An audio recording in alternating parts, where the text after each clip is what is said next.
How about now? That's better. There we go. Yeah, okay. We got some sound now, right? Hopefully you guys are hearing audio now. I guess we'll find out in a minute. I'm seeing all my levels go through the roof, so I don't know what all that was about. Yeah, that's good. So anyway, how are you? Buenas noches. Guten Abend. Hope you're all doing just fine. I'm doing super okay. We've had a good week. We've had a fun week. We played some Classic Traveler on Wednesday. We've been talking about B2 Keep on the Borderlands, which is a fantastic module. And we're going to continue looking at that tonight. And then at 9:30, we're going to play us a little bit of first edition Gamma World. Oh, yes, that's right. Now, for those of you who might be wondering, well, why are you playing Gamma World? I thought this was the Delver's Dungeon. Let me just ask you something. Who do you think you are? But more accurately, we are playing Gamma World because, one, it's fun, and two, it is designed to be compatible with first edition AD&D. That's right. So if you guys don't mind, I'm going to have a cold one here. This is the last cider that I got kicking around in the fridge. I've had it for probably way too long. Little apple orange cider from Cider Boys.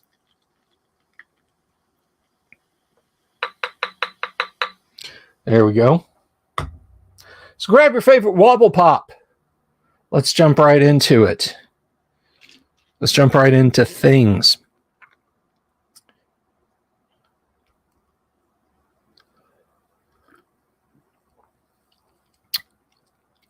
One thing I want to mention,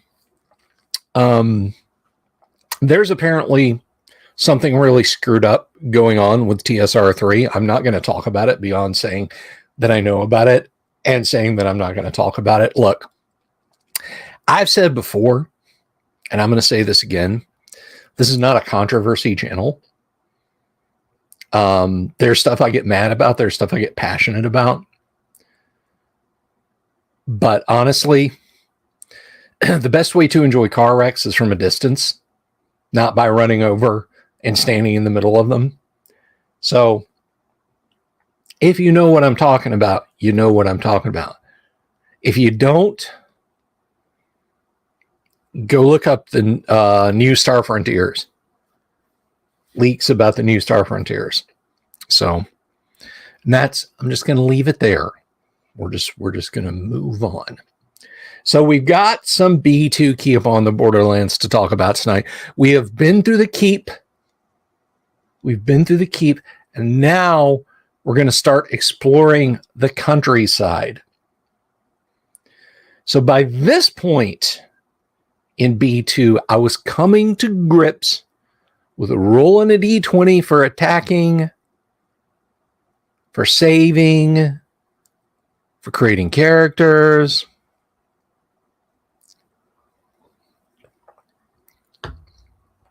That's where I was at this time with my understanding of Dungeons and Dragons. Because I was fortunate enough to have picked a module where 75% of what you need, 65% of what you need, a good chunk of what you need to know how to play D&D was right there in the module. And so it was my D&D. It was how I played D&D, how I learned to play D&D. Dungeon Master's Guide, Monster Manual, Basic and Expert sets, they didn't come immediately. They were on down the line. They were purchases made at a later time. So now we're going to continue on into that wilderness because we have the basics, no pun intended, down pat. We've been to the keep. We've equipped our characters. And there's all kind of rumored stuff going on in the countryside. So we're going to jump into that countryside now. We're going to look at what's going on outside of the keep. So we looked at the possible locations. They are numbered 1 through 4, I believe, outside. 4 possible encounter areas out there in the countryside, and we're going to check each of them out. So everybody form up in our standard marching formation or horse riding, and let's check them out one at a time. So we're just going to share screen.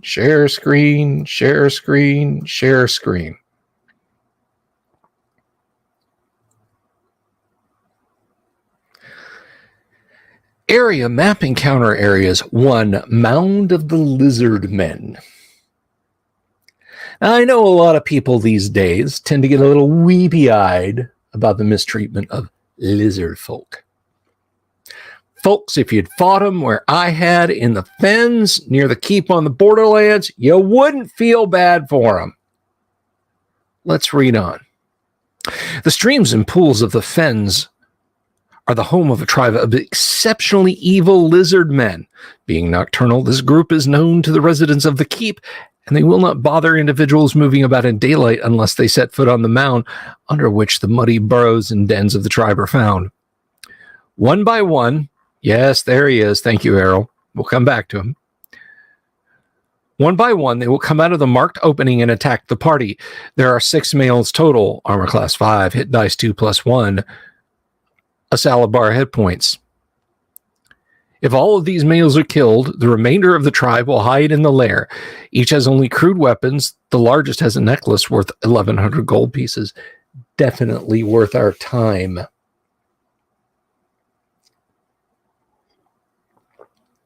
Definitely worth our time. In the lair is another male. 3 females who are equal to males, but attack as 1+1 hit dice monsters and have 6, 8, and 6 hit points. 8 young with 1 hit point each and do not attack. And 6 eggs. Hidden under the nest with the eggs are 112 copper pieces, 186 silver pieces, a gold ingot worth 90 gold pieces, a healing potion, and a poison potion. The first person crawling into the lair will always lose the initiative to the remaining lizard man and the largest female unless the person thrusts a torch well ahead of his or her body. I always pictured that as this slimy tunnel, just like shoulder width, because the lizard men are okay wriggling up and down it. But your adventurers, you're thinking dungeon hallway, 3 abreast, or 1 abreast if you don't want to share. In a marching order, but no. You're crawling into a burrow, a warren.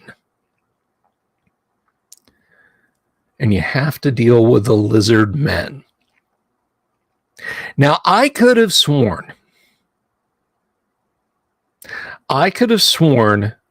in the older version of this that I had that there were a couple of people you could rescue here. I could have sworn that. But apparently that's not the case.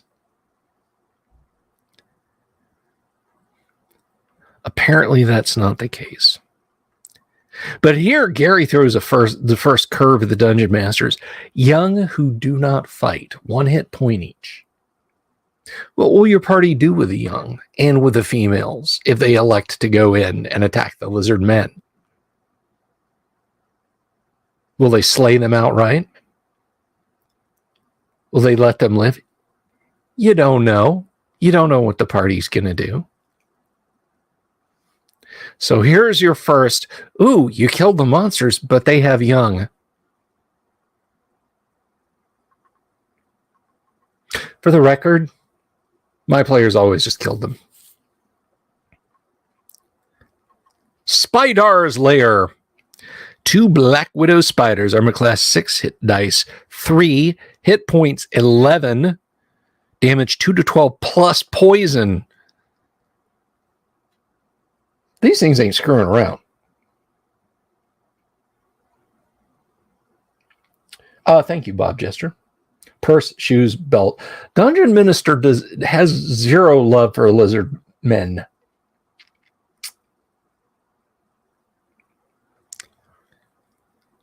Spider's Lair. So this is off in area number 2. So there's not much here, except under a pile of leaves is the skeleton of a victim, a hapless elf. Everything he bore has turned to rot and ruin, save a filthy shield, which appears quite worthless, but cleaning and oil will return it to +1 magic status. Now, that's an interesting touch, and I have vague recollection of having seen that before. Cleaning and oiling will return it to +1 status. So if you just grab it and try to use it, it's implied that it's not magical at that point. It's implied that the shield doesn't work as a magic shield. Greetings, Chris.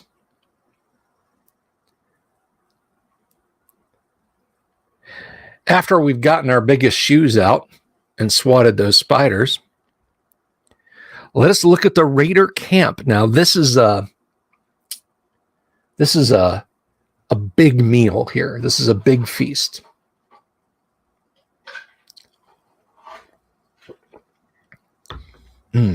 Still good. A party of 12 chaotic fighters has camped here, close enough to be able to spy on the keep, far enough away so as to be unlikely to be discovered by patrols. And then we have a leader, armor class 5 with chainmail. Second level fighter, 12 hit points. Damage 1 to 6 with bow and spear.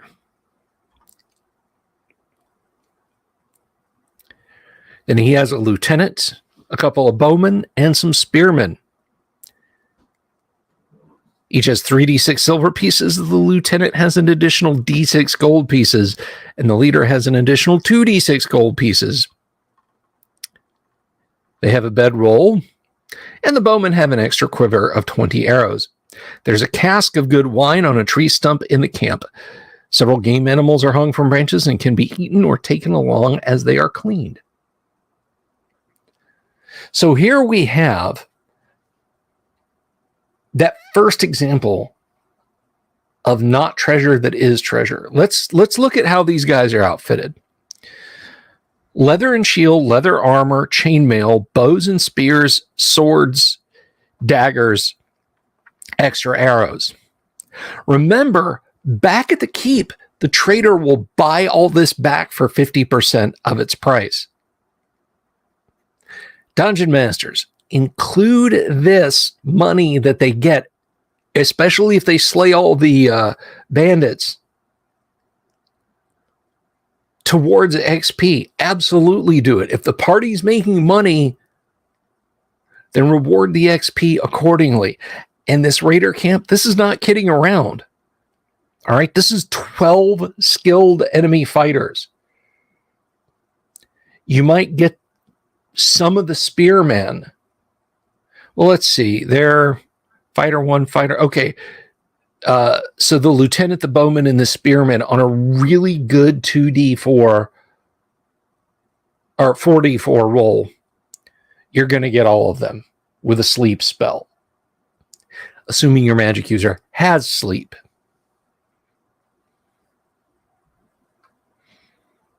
But they're going to have sentries, so on and etc. But should you overcome them, all of this becomes saleable loot. And in this humble Dungeon Master's opinion, all of this saleable loot equates to experience points. So it's not just the monsters, in this case, the raiders, the autumn wind as a pirate, and you can tell me if you get that reference, but not just their loot, not just the XP from fighting them, but the so-called mundane items that they have.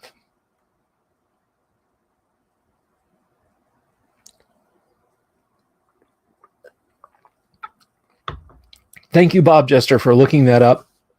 I may have put some in there and I have included them in there for so long. And I know there are some in the caves themselves, but I may have just mentally assumed that mine were canon. Okay.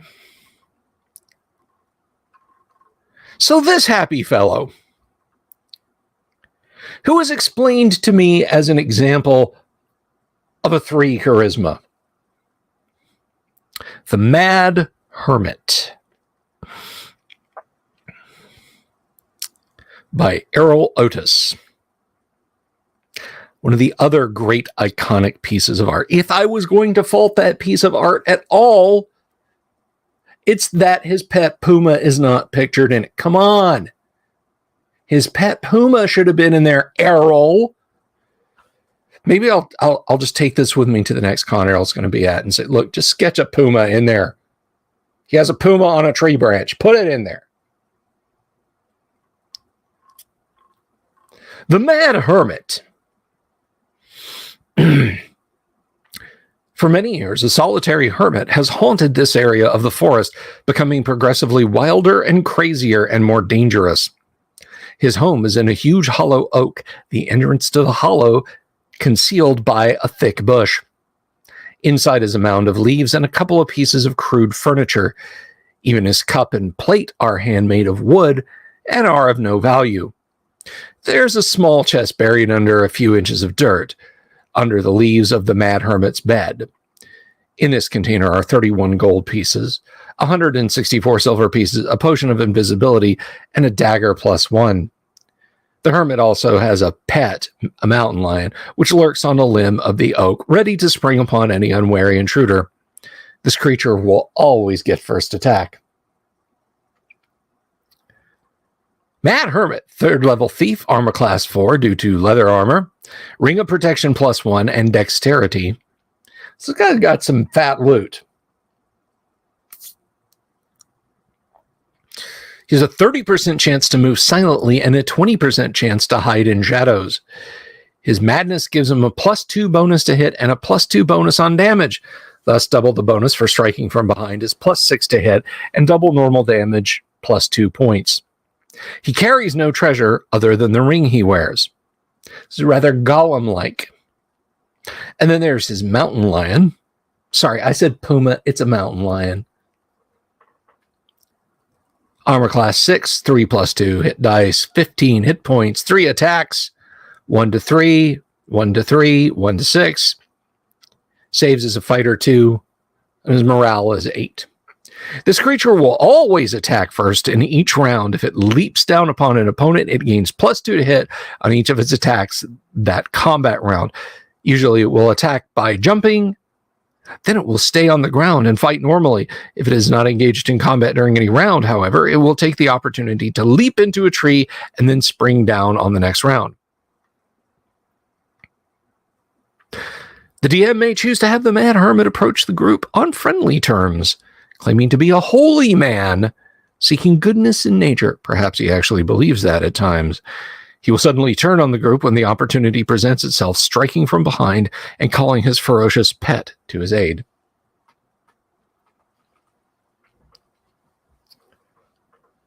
So that, boys and girls, are just some of the things we can encounter outside of the keep, and sadly only one's illustrated. Now, a question. In general, when I have run this module in the past, I have oft been tempted to use the wilderness encounter tables from the first edition AD&D Dungeon Master's Guide as parties thrash around in the woods. Remember, we're dealing with something that is smaller than a single AD&D hex. I think the set encounters are plenty enough for a first level party. I would not use the AD&D wilderness encounter tables out here. Even if you're using the AD&D rules, I would not use the AD&D encounter tables here. I think it is too much for a low-level party. And let's take a gander at the map. Where is that map? I think I'll further this up. Scroll past it. Take a gander at this map. There's all kinds of terrain. There's woods. There's open spaces. There's a large marsh in the middle. There's more woods. There's hills and mountains. What are you going to use, and how often are you going to roll it? Each square is 100 yards. By normal AD&D travel, if your party knows where the Caves of Chaos are, if they're going on the road, they're going to be there in 15, 20 minutes at most.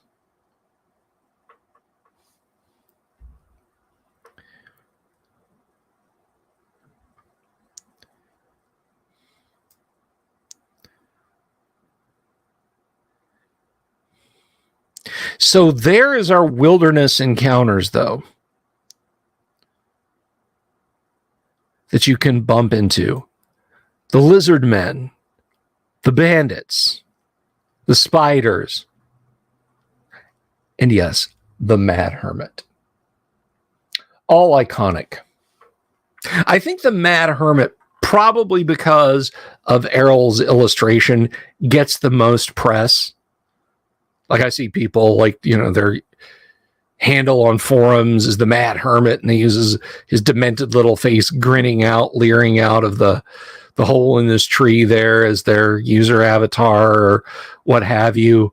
For my money, though, I kind of like the Lizard Man encounter a little bit more. The Mad Hermit, to me, is a lot more... It's not a stand-up fight.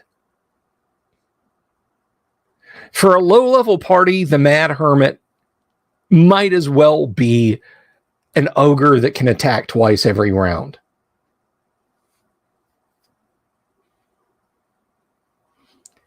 So that's kind of with Thief, Backstab, Hide in Shadows, and Move Silent abilities.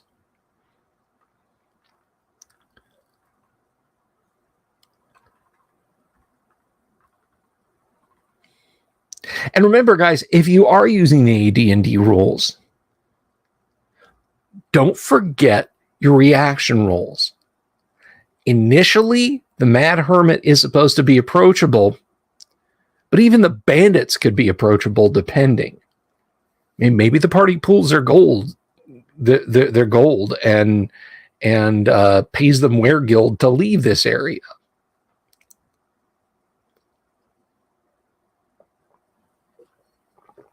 So, in the case of the Mad Hermit and the bandits, don't just take it for granted that it's going to be a Donnybrook.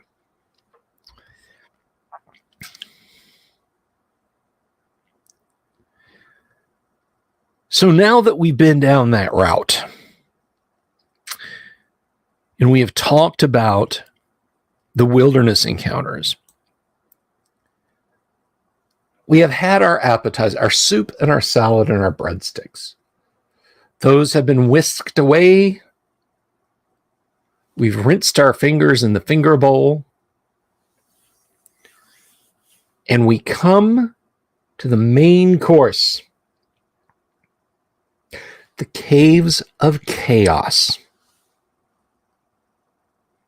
Pardon me for just a second, guys.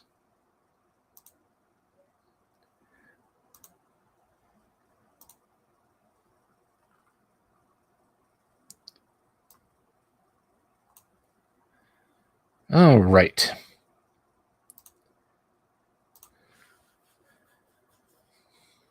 The Caves of Chaos. If there's a better name for a dungeon, I don't know what it is.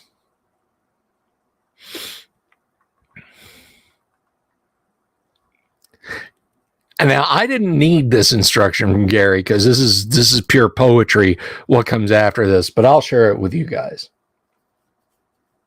Well, Robert, you're just going to have to pick at it and take some leftovers home with you. When the players discover the ravine area, read the following paragraph to them. Add whatever you feel is appropriate to the description of what they see, but be careful not to give anything away or mislead them. Don't mislead them, Gary? Okay. Information on how you should handle the whole area is given before the encounter area descriptions. The forest you have been passing through has been getting more and more dense, tangled, and gloomier than before. The thick, twisted tree trunks, unnaturally misshapen limbs, writhing roots, clutching and grasping thorns and briars all seem to warn you and ward you off, but you have forced and hacked your way through regardless. Now, the strange growth has suddenly ended. You have stepped out of the thicket into a ravine-like area. The walls rise rather steeply to either side to a height of about 100 feet or so, dark, streak-rocked, mingled with earth. Clumps of trees grow here and there, both on the floor of the ravine and up the sloping walls of the canyon. The opening you stand in is about 200 feet wide. The ravine runs at least 400 feet west, to where the western end rises in a steep slope. Here and there, at varying heights on all sides of the ravine, you can see the black mouths of cave-like openings in the rock walls. The sunlight is dim, the air dank. There is an oppressive feeling here, as if something evil is watching and waiting to pounce upon you. There are bare, dead trees here and there, and upon one a vulture perches and gazes hungrily at you. A flock of ravens rise croaking from the ground at the beat of their wings, and their cries magnified by the terrain to sound loud and horrible. Among the litter of rubble, boulders, and dead wood scattered about on the ravine floor, you can see gleaming bits of ivory and white. Closer inspection reveals that these are the bones and skulls of men, animal, and other things. You know that you have certainly discovered the caves of chaos. Poetry. Absolute poetry. How many of us started our D&D experience, still ongoing to this day for most of us, right there in the mouth of that ravine, looking at that vulture, seeing those crows flying off in the distance, looking at the bones peeking out of the loam and undergrowth.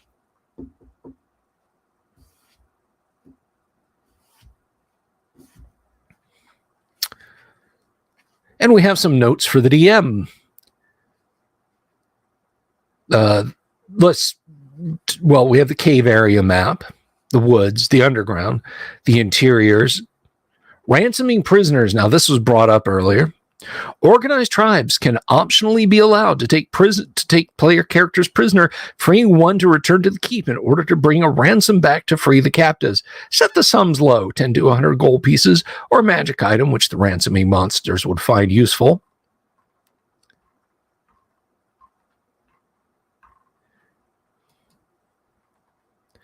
Per prisoner. If the ransom is paid, allow the characters to go free. Then, without telling the players, assume that this success brought fame to the capturing monsters, so their numbers will be increased by 2 to 12 additional members, and the tribe will also be very careful to watch for a return of the adventurers seeking revenge for their humiliating captivity. The period of extra alertness will last for 1 to 4 weeks. The increase in numbers is permanent. How many of you did that? Tribal alliances and warfare. You might allow player characters to somehow become aware that there is a constant fighting going on between the goblins and hobgoblins on one side and the orcs, sometimes with no allies on the other, with the kobolds hoping to be forgotten by all and the bugbears picking off any stragglers who happen by. With this knowledge, they might be able to set the tribes to fighting one another, and then the adventurers can take advantage of the weakened state of the feuding humanoids. Be careful to handle this whole thing properly. It is a device you may use to aid players who are few in number, but with a high level of playing skill. It will make it too easy if there are many players, or if players do not actually use wits instead of force when the opportunity presents itself. Monsters should learn from experience. If the players have oil, they should use it. Our monsters should use it too. If characters run from overwhelming numbers, have the monsters set up a ruse by causing a few to shout and make noise as if there were many coming, thus hopefully frightening off the intruders. This method of handling monsters is basic to becoming a good DM. Apply the principle wherever and whenever you have reason. That should stick with you all the way through, whether you're playing B2 or Q1.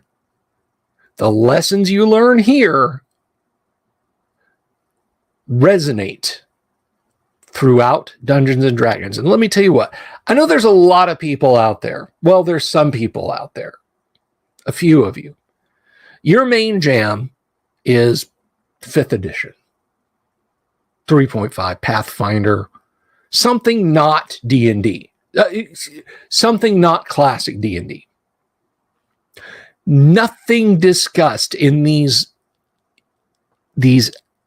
helpful notes to the DM is not equally applicable across whatever flavor of D&D like you're playing.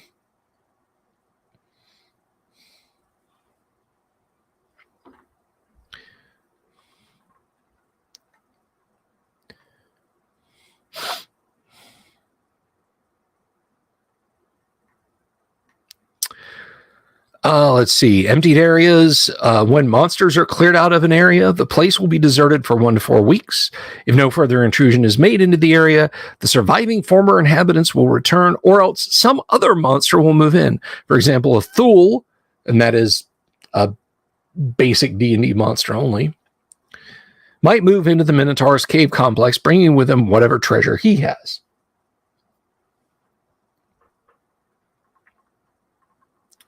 Thank you, Lord Corian. And so we hit that first encounter area. Guys, if you stood me in front of it and said, Bill, this is the encounter, this building is built out like the encounter area for the kobolds and keep on the Borderlands, you could blindfold me and I could walk through it. That's how familiar with it I am. So the first thing I would do is I'd take a really heavy rock and throw it ahead of me because there's a pit trap 30 feet inside. Now, it's not a given. There's a 50-50 chance that parties will not fall into the pit.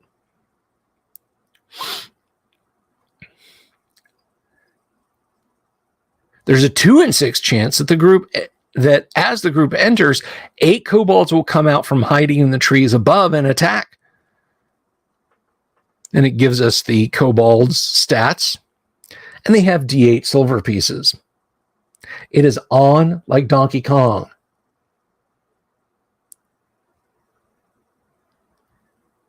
So we have our pit trap 30 feet inside. There's a 3 in 6 chance. 50-50. Unless they're led by a dwarf. That's right. Unless they're probing ahead. So this is where our 10-foot poles, or even just using pole arms to probe ahead.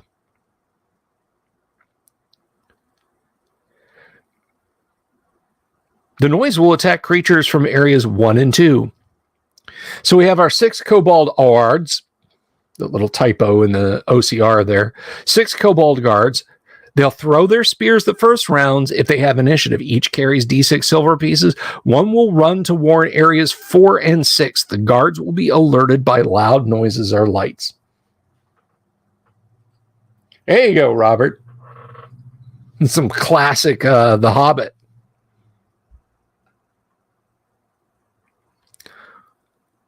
And then, of course, the giant rats. 18 giant rats.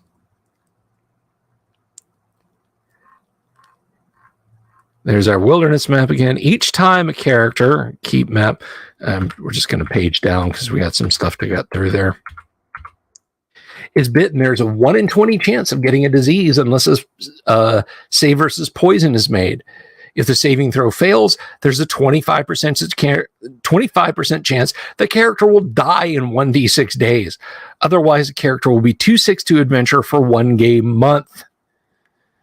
These monsters are the pets of the kobolds, living off the garbage and waste of their hosts. They will rush to the sound of the trapdoor closing or a battle. They have nothing of value in their lair or on their bodies, but their leader, who will be at the back of the pack, a huge fellow, armor class 5 due to speed and cunning, hit dice 1-1, 4 hit points with 2 attacks. Wears a thin silver chain set with 5 small gems, 400 gold piece value. The weight of a few rats will not trigger the trap.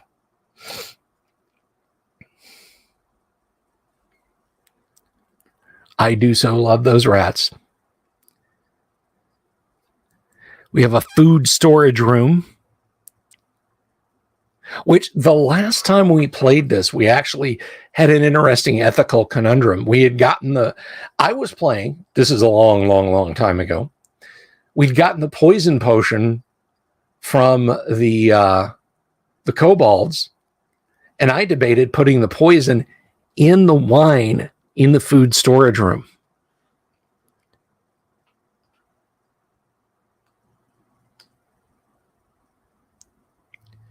I don't remember what our decision was.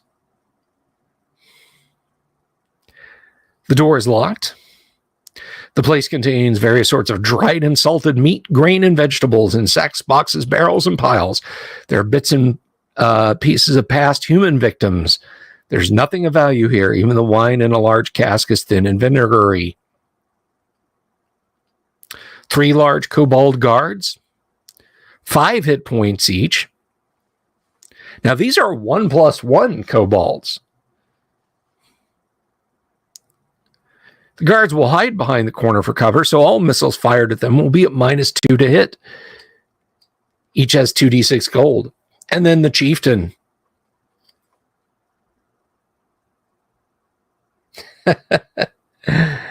The chieftain. He's a huge kobold. 2 hit dice, 8 hit points. Getting into ogre terrain there for that kobold. He's so powerful that he fights with a battle axe. He has the key to the storage room, number 3, and a large gem on a great golden chain about his neck, 1,200 gold piece value. 5 female kobolds are also in the room. There are heaps of cloth and bits of battered furniture in the place. Hidden in an old blanket hanging on the wall are 50 gold pieces sewn into the hem. Each female has d6 gold pieces. A locked chest holds 203 copper, 61 silver, and 22 electrum.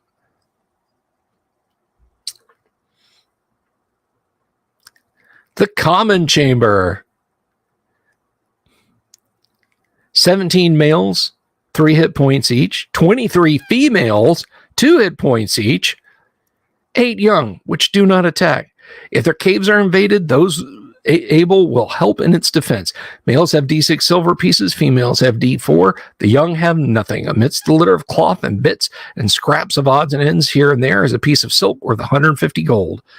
If the party does not search, it will not be located. Kobold losses will not be replaced. Though injured kobolds will heal.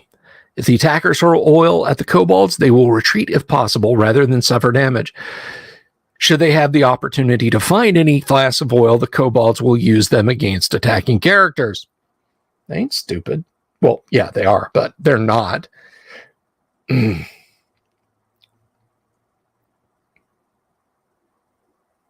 7th Dungeon Minister.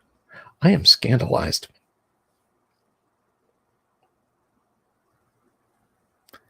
So the kobold lair, and let's look at the map. Let's have a gander at the kobold lair and see if it's just like I remember. Whoops. Is it up here? Where is it?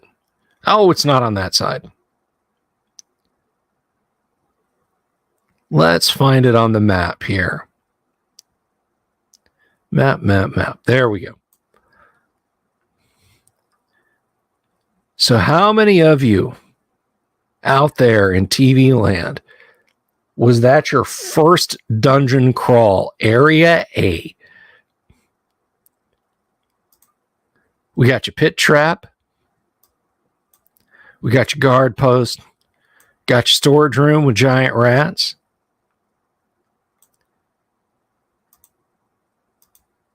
We got your common room.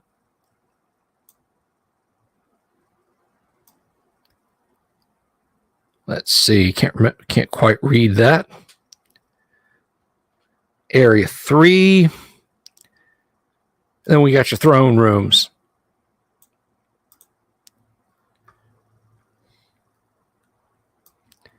Gotta love the classic stuff.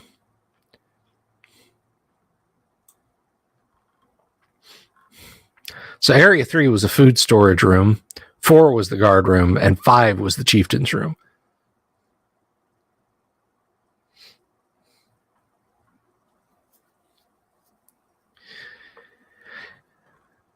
So let's jump on up the ravine a little bit. We're just going to come out and go up.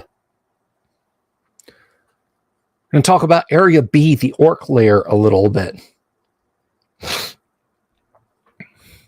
Upon entering, the party will see that the wall 30 feet to the north is decorated with heads and skulls, human, elven, and dwarven, in various stages of decay.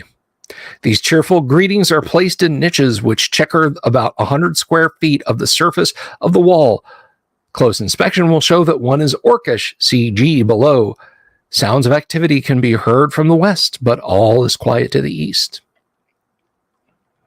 And then we have Area G, or Ariag. This narrating Ariag is a guard post. The watcher, orc with stats, having a small window like opening from which he can observe the entrance to the lair. A piece of gray canvas behind gives the impression that the guard's head is another of the ghastly trophies which decorate the wall. If adventurers enter, he will quickly duck down, slipping a goblin head into the place his own was, and alert the orcs at Area 7, not at 7 o'clock. It's only 5:30. This should be okay.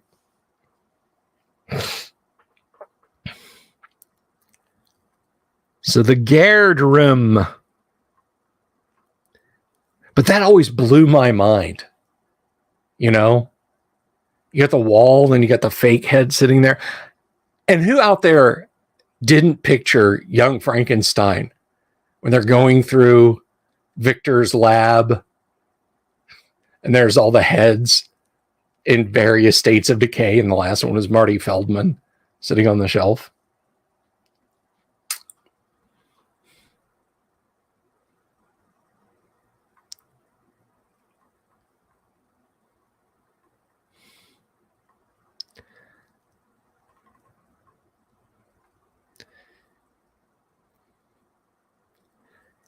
So we have a guard room. These orcs have D8 Electrum. Broderick.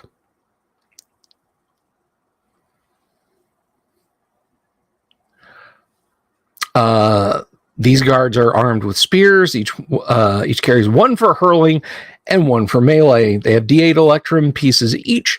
When alerted, they will rush to engage intruders, raising the alarm when they see them. There's nothing of value in their chamber, there being only pallets and shabby clothing hanging on pegs. The Watcher will alert the 4 guards here, who will rush west and then south to flank or surround intruders threatening Area 7 or 9, or approaching their own quarters. And then we have a banquet area. There's a great fireplace on the south wall and many tables and benches in this 30 by 50 chamber. The table at the north end having a large chair at its head where the orc leader usually holds court. The place is empty of orcs, although there is a small fire of charcoal burning in the fireplace.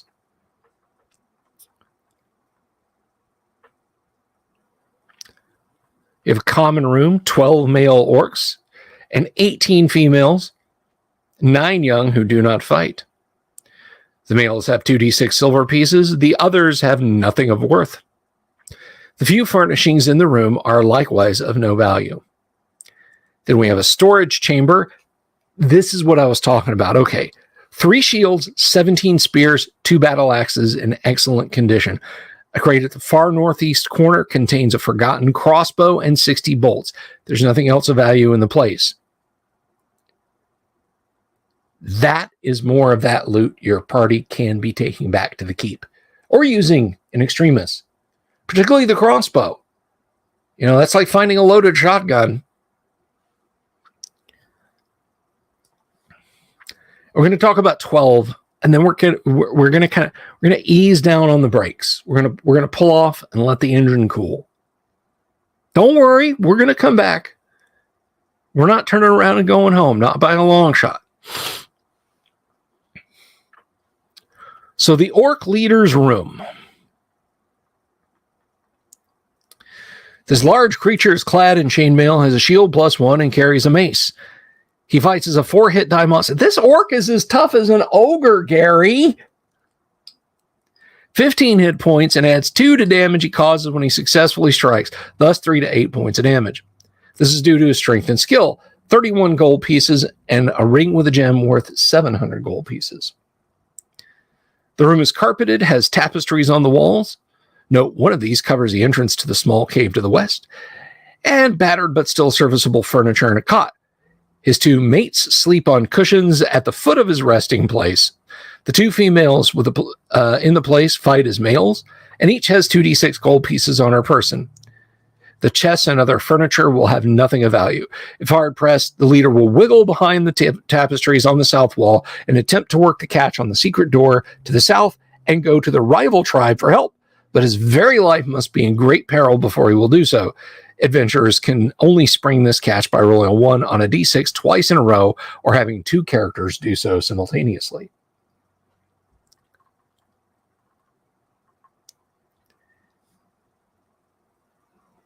Area 1 is the alcove used to store arms and treasure.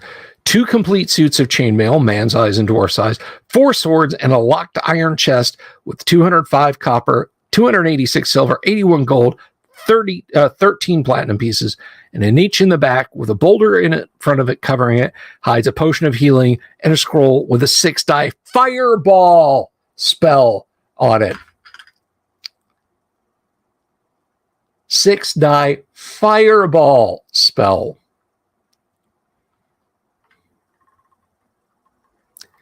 And we are told that orc losses cannot be replaced, but the males at location 10 will move 4 of their number into area 9, arm them with crossbows, and lay an ambush for intruders.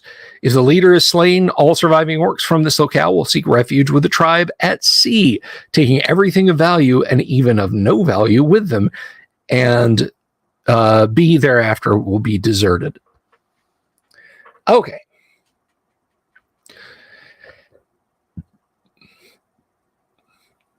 So far, we're getting an idea that this is a pretty fun monster condo.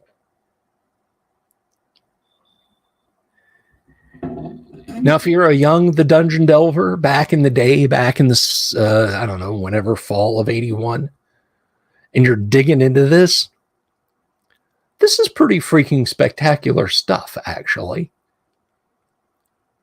Magic potions, piles of treasure, orc bosses, kobolds, pit traps. It's all very cool. Now, we're going to kind of pick up speed a little bit on this. Like, I'm not going to detail the whole orc layer, but I will point out stuff like you can see up on the screen here. You know, there's the orc leader over there, has a hand axe +1. And, you know, there's a sack of 50 platinum pieces tied shut with a rope of climbing. You know, those are things worth pointing out.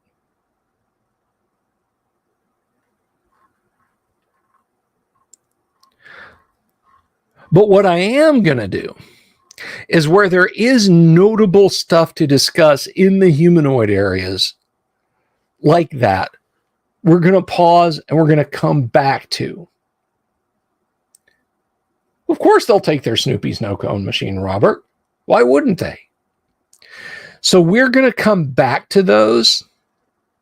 When we come back to this, we're going to focus on those interesting items and large amounts of treasure rather than hit every room. I just wanted to point out, for nostalgia's sake, I just kind of wanted to go into some detail about these first two areas, because these are the first two areas your initial parties in their first campaign in B2 are going to be raiding, right?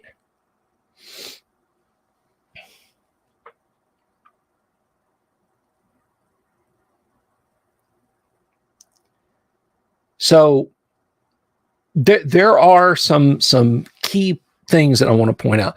The Owl Bear's Den. How can we not talk about the Owl Bear?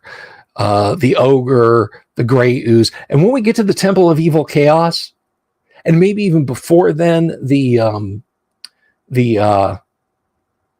Minotaur's Lair, I think definitely the Minotaur's Lair, we'll turn the focus back up and zoom down in and look at fine stuff. But I don't want to get back, because like doing a full reading of the Caves of Chaos, I mean, we're talking about room 13, and I think this goes up into the 60s, right? On screen, the Futura font is hard to read. It really is. It's actually not bad in the book. It's the 20th century modern in the AD&D books is a lot harder on the eyes. Volcano God, but greetings, by the way, my friend. But all of this is easy text to read. It's easier text to read than an AD&D hardback, that's for sure. Or even some of the earlier AD&D modules, they use the same font as the AD&D hardbacks. Futura is much easier on the eye when actually reading a physical copy. So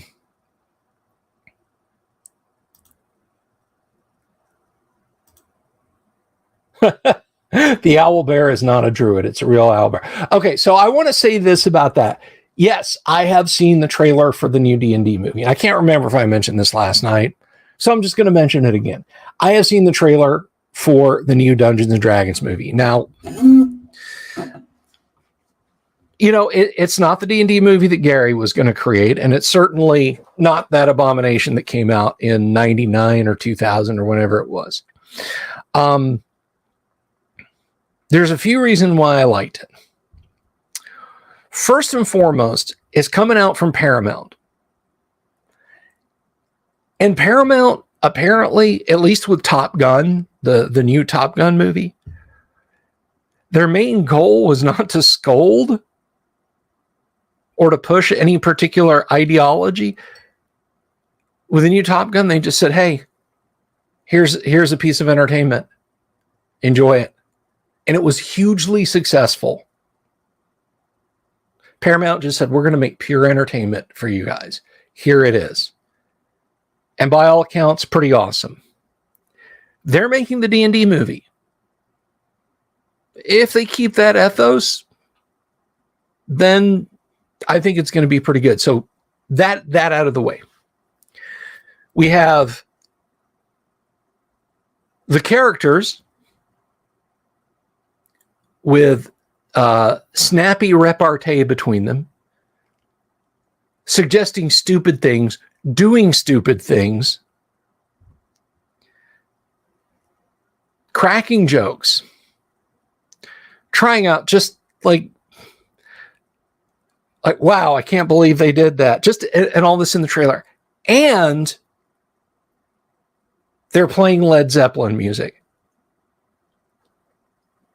How is that not exactly like a tabletop D&D game? How?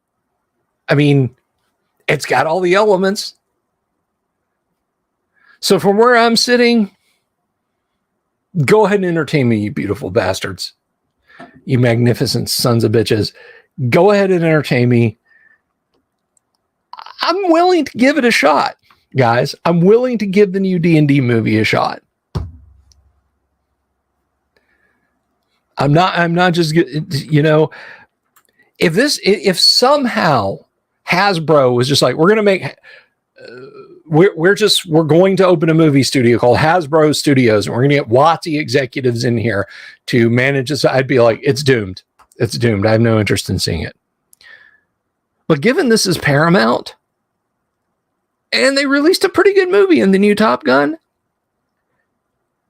I say, what the hell? You know? Worst case scenario, it goes in the slush pile of sword and sorcery films you'll pull up for a laugh on late night TV, stream it late at night on Netflix or something like that.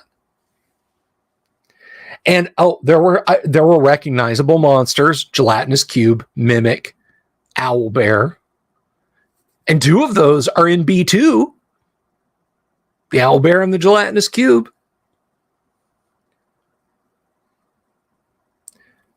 So I'm there for it.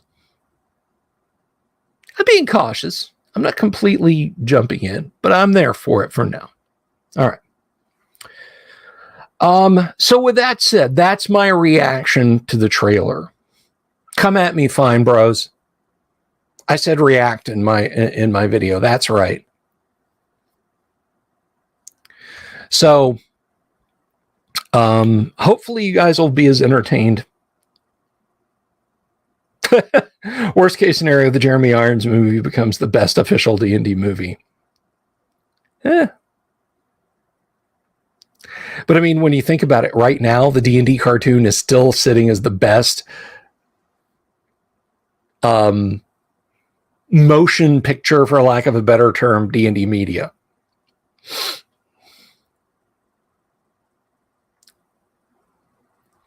I'm not going to worry about it, Chris. All right. There's something I do want to worry about. And it's not so much that I'm worried about it. I just want to make sure it gets said. Of course, as always, we like to thank those folks who contribute a little bit extra to the show. The biggest contribution any one person can make is clicking that subscribe button and that bell icon for notifications. Guys, we are at 1,159 subs on the channel. All right. Midweek, we were down in the low 1140s. So we have jumped up in subscribers, guys. I'm so happy. So if you're just stopping by, if you came here from Twitter or from Reddit or from the Discord or from a friend told you or from Facebook, thanks for stopping by. If you're not subscribed, please do click that subscribe button and the bell icon for notifications. And if you like this video, give it a thumbs up. If you don't like the video, give it a thumbs down, but at least tell me why. That's all I ask. Just leave a comment and say, your video sucks. You should be talking about Pathfinder. You know, if that's your thing, if that's your argument, if you want to make that statement, put it down in the comments. That's all I ask. But I do want to thank a select group of people who decided to join the ranks of those who contribute on Patreon and on Subscribestar, or drop a little something in the tin cup on PayPal. And we have all those methods right down there. That big scrolling thing that's been distracting the hell out of you for the last hour. But to those, I say thank you to Joshua Garlock, Lord Corion, Ricky Maru, Mobius, Kevin Reynolds, Doomsword Deathmaster, Damien247, James F. Keck, William the Smith, Dungeon the Minister, Manny Wall, Mark Corey, Kevin Wood. I've known Kevin for 30 plus years now. Todd Sharp, Carnivore Farmer, Rob Knows I Can't Say That, Julius, Jeremy Rule. Thank you, Jeremy, for prodding me into doing this in a better way than I used to. Bo Ganora, Mikey Mank, Sky Hernstrom, and Pete Sullivan. Thank all of you very much from the bottom of my heart. I do appreciate it so very, very much, guys. I really do. Hey, thank you, Volcano God, for the super. Thank you so much. Love you too, brother. Volcano God's local to me. I'm fortunate enough for the time being. He's going to be hitting that road soon. But, you know, that's the beauty of the internet. All right. He can be here every night for every show he wants to. I mean, you know, what I can do here, the outreach I can do, sharing stuff with you guys, it doesn't matter where you are. I can reach out to you. I've told you guys before, my daughter has a friend, Tanner, who's in a small town up in Canada. works in a library up there, listens to the show on Livestream. I am slowly replacing the CBC with my content Dungeon Minister, slowly coming in and taking over your airwaves. Soon, you'll all get your news from me over the internet. Ha ha ha ha ha ha! Oh my goodness. Bob Jester says, I suppose I'll have to change the name on the Patreon or Subscribestar too. That's up to you, Bob. Your last 3 videos got thumbs down. Hey, the algorithm doesn't care. Interaction is interaction. Canada welcomes me. I tell you what, I'm gonna take a minute before we get started on Gemma Weird. Oh, but I am Mobius. I am the worst of the worst. If you've never seen SCTV, and you can find episodes of it, SCTV suffers from early SNL, or like the malady that ails early SNL, in that SCTV would have musical guests on, and sometimes those musical guests or their record labels are like, yeah, no, you can't play our stuff anymore because you've got this musician performing a song. The thing that made SCTV, at least on NBC, that made SCTV's musical bits a little bit better, they worked them into skits. So hands up, who remembers the night that, was it Katy Perry and Peter Dinklage were on and they did that Space Pants skit on SNL? It was only like 6-7 years ago. Imagine if every musical guest came in and did like their actual song, but they merged it into a skit. That was how SCTV had their musical guests on, and it was phenomenal. I loved it.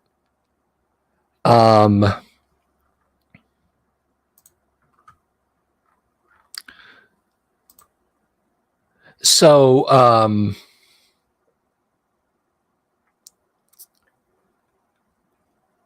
a paid media whore. Yeah. I make a little bit. Alan's a little worried. But so that was SCTV's gig. That was their jam. And there were 2 episodes. There was they did an entire show where they were being jammed from the Soviet Union by 3CP1, and the skits were a riot. There was the daily informatics show of what fits inside the Soviet Union, where I think it was Dave Thomas was playing the host, and he would grab, he did this big, felt adhesive map, and he would grab other countries and say, look, Japan, it fits inside Soviet Union, That was fun. But they also had, they were under attack. It was Rick Moranis was Jerry Todd, video jockey Jerry Todd. And I mean, just how unctuous and I can't, slick Jerry Todd came over in the Jerry Todd skits was really, really, really well done. And they would do these little bits where he would play songs and like covers of pop standards, but done in this completely, I don't know, just these ridiculous covers. And it was him. It was Rick Moranis again, doing all the musical pieces. But there was an episode where the Jerry Todd show was being attacked by a Japanese video jockey. And they were trying to take over, jam the other signals, and it was just wipes. Just you'd see Rick Moranis furiously pushing the selector knobs and sliders and stuff to do wipes and fades, and the other guy would come in from the corner and they diamond out. Oh, it was fun stuff. That's right. The young ones would fit skits and stuff like that on their own show. Of course, who can forget Motorhead's Ace of Spades performance? And that was like right around when that song came out. I think that was probably the first time I heard Ace of Spades, was seeing it performed on the young ones, which was pretty awesome. So yeah, if you have a chance, there's a lot of clips. There's an official SCTV channel on YouTube, but they've got as much content as they can possibly have because, NBC sits on the vast majority of it. One of the, just a little bit more nostalgia, and then I promise we're going to get to we're going to get over to Gamma World just as soon as we can. But one of the I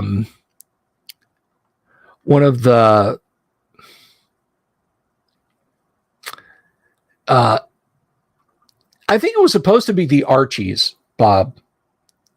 But anyway, they had like these two Amish guys, but they sold electronics.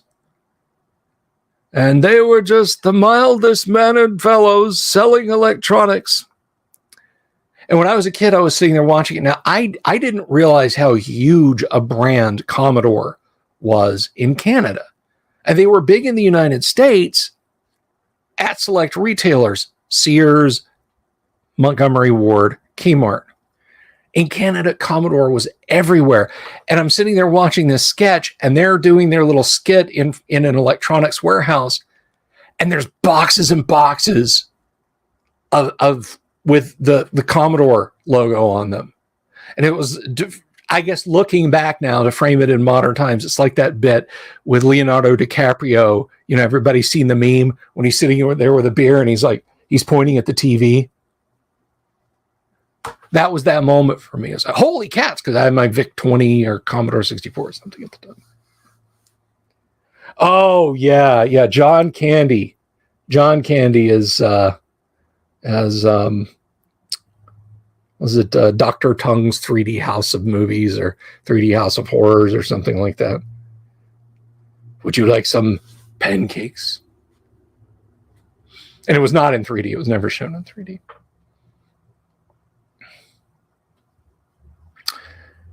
I don't know if it was the Bonzo Dog Band that they actually had on Python. Yeah, I miss my Commodore computers too, my 8-bits sometimes. I go on eBay sometimes. I go on eBay and I think, I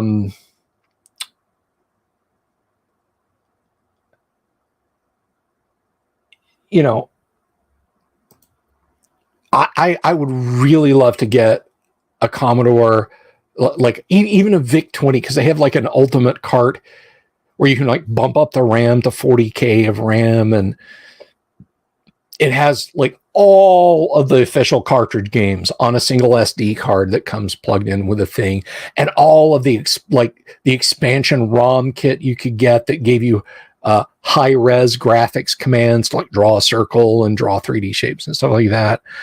And I think, oh, how cool would it be? And I'm like, are you realistically, like, this is my jam, right? The D&D books.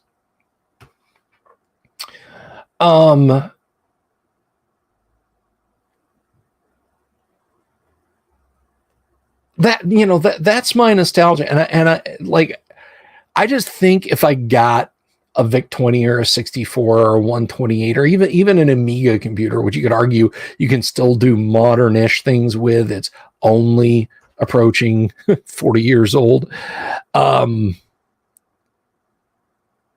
It'd be a case of like, I'd turn it on a couple of times and noodle with it. I'd have fun for like an hour, 2 hours, 3 hours, and then just be like, that was cool. Yeah, I'm going to keep playing with that. And then it would just get set aside.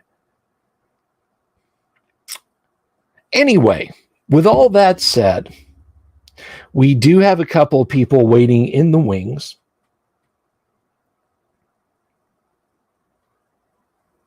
Yeah, Doom Sword, you're right. It would sit there with all the other stuff I don't have time for. I barely have enough time for my role-playing game stuff. I love watching vintage resto computer channels on YouTube, guys who find, like, there's a dude, Adrian Black. He did a field-found Commodore 64, a Commodore 64 which literally sat in a plastic bucket in a field for decades. Not in a shack in a field, but somewhere in Washington State, wherever he got it from, it sat in a field for decades. And he completely restored it and got it working again. And watching the process of bringing an old piece of computer hardware back to life was so cool. And I just would not be able to give it the love that it would need. How do you know it works, though, Vinger? The pulleys could not be good. The rubber rollers, the pinch rollers could have gummed up. Now you got to get a VIC-20 to find out. That's right. We have our Gamma World crew. Thank you, Dungeon Minister, who's like, old computers, Canada, SCTV. Is he still going on about this? Unmute. Yeah, he's still going on about that. But speaking of ancient computer tech and retro futures, we have some Gamma World to play. So let's get playing. And let us welcome our Gamma Worlders. James Keck is Gerg. Gerg. Our Deathmaster is Maddox. What's up? Mobius as Milo. Hi. It is GW time. That's right. Welcome, gentlemen. Hello. My apologies for the long trip down Nostalgia Street, but what can I say? I get like that sometimes. I blame it on the cider. Okay, so for our viewers' edification, last time we had finished our journey to the doomed moon base in the bubble car. So we are going to award some XP. Now, I wanted to kind of share this with the audience for those of you who might not be. Where is my copy of? Those of you who might not be entirely familiar with how XP awards are given out. Now, I said earlier tonight that Gamma World was AD&D compatible. Kinda. I mean, they pitched it as so, but it's a little different, and we're going to get to that. So let's take a look at experience in Gamma World and level these guys up, shall we? Now, the first thing is there aren't levels and classes in Gamma World. So how do people advance?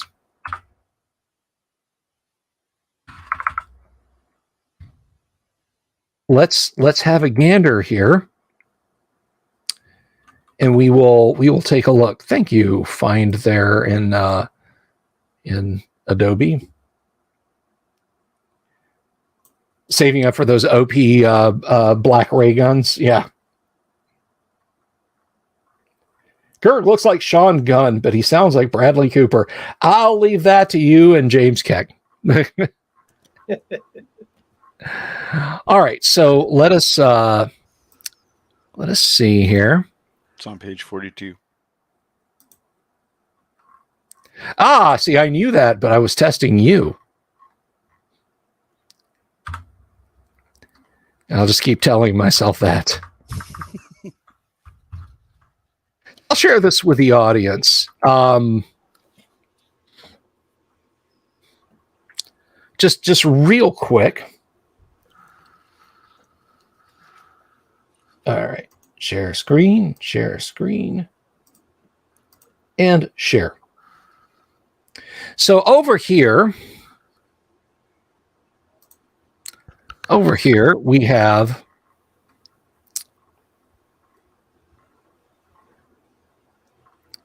as player characters and creatures adventure in a Gamma World campaign, they will gradually gain a number of experience points. And we all know what experience points are. I don't have to go into that. And what it can do. After each session of play or other intervals specified by the referee, such as 1 game week, experience points are awarded in the following manner. 1 for combat, award of experience point is equal to the number of hit points of any hostile being or creature killed or subdued in combat. And you guys have destroyed so many evil robots. For acquiring items of value and artifacts, a number of experience points is awarded equal to the value of the item in gold pieces. Or for the assigned experience value of artifacts. And experience is rewarded to an individual or an entire party by the referee for outstanding actions. Experience is awarded for valuable items only to the character to whom it is given, just like magic items in AD&D. Experience is not awarded for items which are bought, only for those which are found stolen or otherwise acquired during the course of an adventure. It is the referee's prerogative to raise or lower the number of experience points awarded depending on the circumstances. The bonuses to combat are not gained automatically, nor are they gained every time experience is awarded. Let's see. Every time experience is awarded, compare the total number of experience points, past experience plus just acquired experience, with the table below. Each time a player equals or exceeds the number listed, a 10-sided die is rolled, and the number generated is compared with the experience bonus table. If a bonus is indicated that is already 18, no bonus is received, and there is no further roll either. So, we'll go down the line now that we have this open. And James, how many experience points total does Gerg currently have? I have 4,000 listed. 4,000, okay. So let's see. You did some outstanding stuff. I do not have the total number of robots in terms of hit points and so on you guys have destroyed, but I think it's somewhere in the, I would say easily, we'll call it 2,000. Okay. Now, which one of you got the black ray gun? I believe, wasn't that, I can't remember. Barongo, right? Yeah, I think it was Barongo. Okay, so Barongo has that. All right, so that is, so you have 4,000. And I'm going to go ahead and throw a little bit of Joss onto that. And we'll bump you up to an even 6,000. So do you want to roll a D10 to see what experience bonus you get? Sure. Roll a D10 and let's see what you get. Got a 4. +1 to charisma. Hey, I'm cuter now. You got that pomade? You can slick back that hair or make it fuzzier, depending on. All right. Doomsword. Maddox is a fairly new character. I don't think you've gotten any XP yet, have you? I have 1,000. You have 1,000. So, 2,000 will bump you up your first time. Would you like to roll a D10 or shall I? Sure, I'll roll it. All right, roll on. 3. +1 to dexterity. Hey. Oh, hey. Yeah, I'm not going to complain about that. All right. And Mobius, how about Milo? He also has 4,000. All right. So the XP will bump you up to 6,000. Nice. And do you want to roll the D10 or should I? Oh, I'll roll that second. All right. I got a 5. +1 to physical strength. Yeehaw. So see, unlike AD&D folks, this does feature stat increase because someone was asking me, oh gosh, I don't even, it's been a while, but someone was like, hey, do stats increase in AD&D at all? And they don't, but they do in Gamma World, which again is advertised as being an AD&D compatible game. But your AD&D characters in Gamma World are not necessarily going to be getting these bonuses. So yes, Wenger talking about the black light pistols. I think that's a pistol you take into a hotel room with you. That's kind of sus.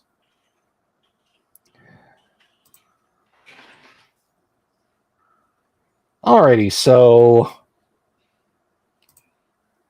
let's just go ahead and remove that then, because you guys get the idea. But just briefly before I do, these are your XP values. And personally, I think a torque grenade, which is pretty much like tossing an area effect sphere of annihilation at bad guys only being worth 750 XP, is kind of crap. So,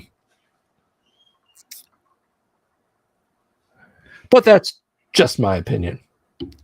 And with that said, let us stop sharing that. And let us go.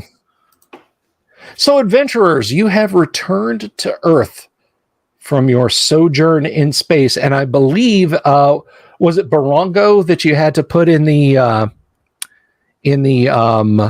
life ray chamber? Actually, I believe it was Milo, wasn't it? Was it Milo? I thought it was Barongo. Oh, Yeah, it it's was still Milo. Barongo. Yeah, it was Barongo. And the life ray chamber is basically the raise dead spell for Gamma World, for our audience sake. Although, interestingly enough, you do have to re-roll all your stats as you are brought back to life, and it kind of stitches you back together. But it doesn't, like, if you go in as a raccoon mutant, it doesn't spit you out as an Orlan or a pure strain human or cyborg or anything like that. You come back out the same thing you went in. So it's not like, Cool. yeah, it's not like reincarnation in AD&D. It reincarnates your stats, not your character. Go in a raccoon, come out an otter or something. Like, what the hell is this? Squeakity, squeak and squeak. Well, alrighty, guys. You return to Earth.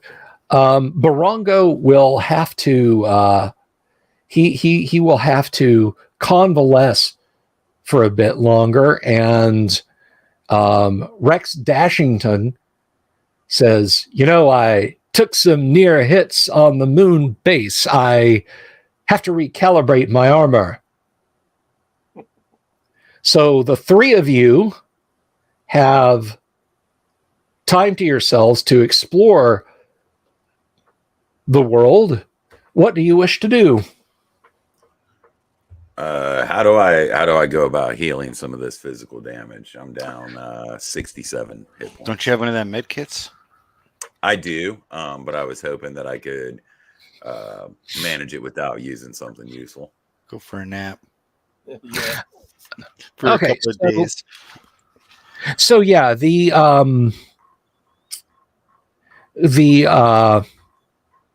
medbot in the base of the ancients can attempt to heal you. The medical robotoid. Gert needs a little healing too. He used his last med pack on the moon. Yeah, and I Okay. have one.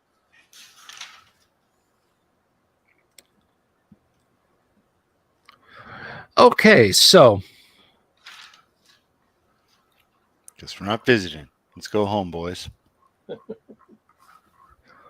all right. So back at the moon base, you go in to see the medical robotoid, and he says, "Now have a seat and tell me where it hurts. That is humor. Your existence is pain. What? It is pain to me. Ha ha ha. Bedside manner is atrocious. Adjusting bedside manner." Sticks in. Exterminate. Just Your hands kidding. are so cold.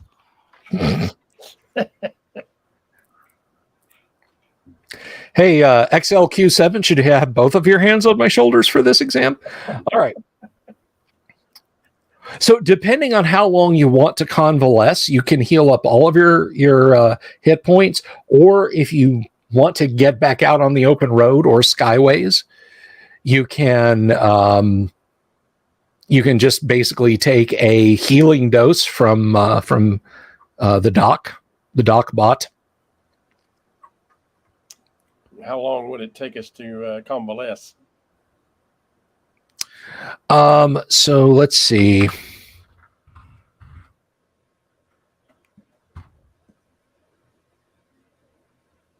It's regained 1 hit point per day of rest. Phew. It's almost a month Man. for me. Yeah, it's over 2 months. Yeah. Hit us with your Long best rest. shot, Doc. Yeah, doses it is. Okay. Roll initiative. He is raising his restraining clamp and approaching you with a cranial drill. So let's see. He will heal you and sprays on some synth flesh and sutures you up, and you get back.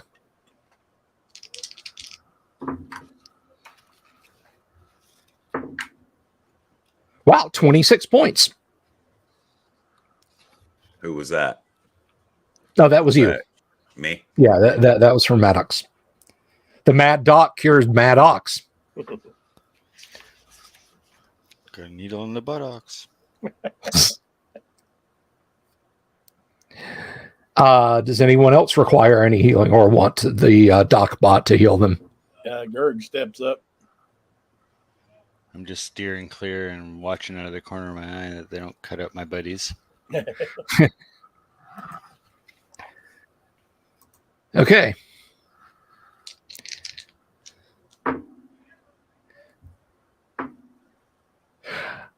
He's only able to heal you for 15.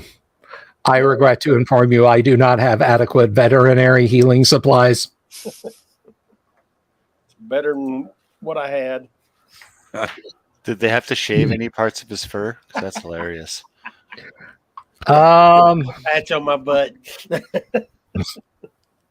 Super chat's called location.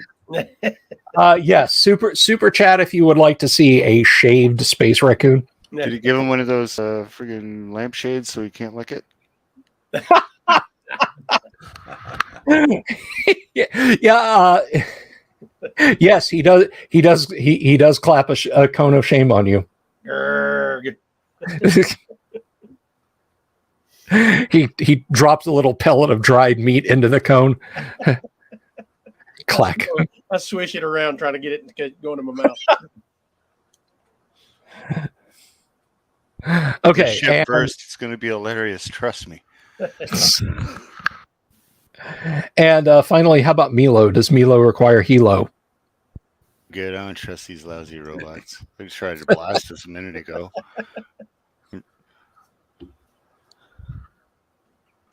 Okay, so you are. I can't believe we went back.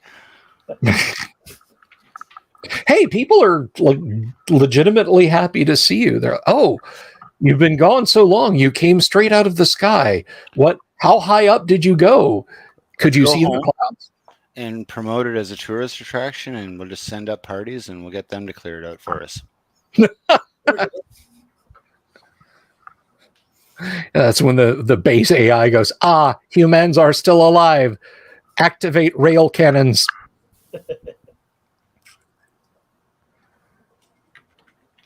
Okay. What do we want to get into then, guys?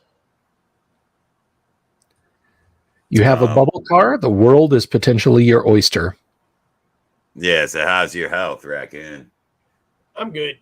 All right. Well, I got this one med pack here. I may have to use it. You may have to use it. Okay. So when you guys returned to the base, though, in all seriousness, did you go back to the base? Did you go to Goodwater, or did you go to Outpost 76? I thought we went right back to the main base. Okay. Right. All right. But I was thinking maybe we should go visit Steve. Yeah, we could probably go visit Steve. Okay. Well, the base of by the way, during the week or so you guys have been gone and bopping around, they have called the place Progress. Oh. It is now called Progress. One of the people in Progress says, I don't know if I should show you this, but well, I tried to draw it as best I could, and he holds up a flimsy piece of ancient paper with a marking on it in charcoal or something. Man, I wish I had a sticker. One of the vision glasses that we look at sometimes. Well, it showed. Well, I don't really know what this is. It's this. Look, it's kind of a funny shape of things, and I tried to trace it off the screen as best I could, but it kept flashing a light right here, and he's drawn this outline, which all of you guys give me a D20 roll to see if you recognize it. Bird got a 15. All right. Milo got a 4. Okay. And I got a 14. Okay.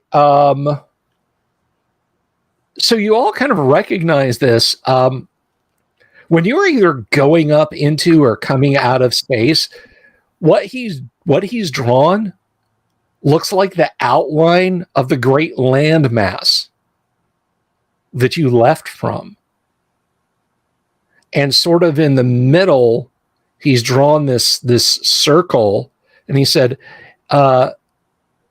it kept flashing, and I tried pushing a couple of buttons to see if it would do anything else, and the flashing just kind of didn't stop. So I thought I might accidentally break something, so I stopped pushing buttons. I hope that was okay.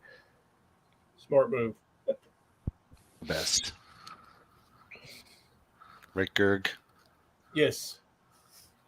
Can he show us if there's anything on the screen still or anything like that? If he can take us to it and let us take a look and see what it might be.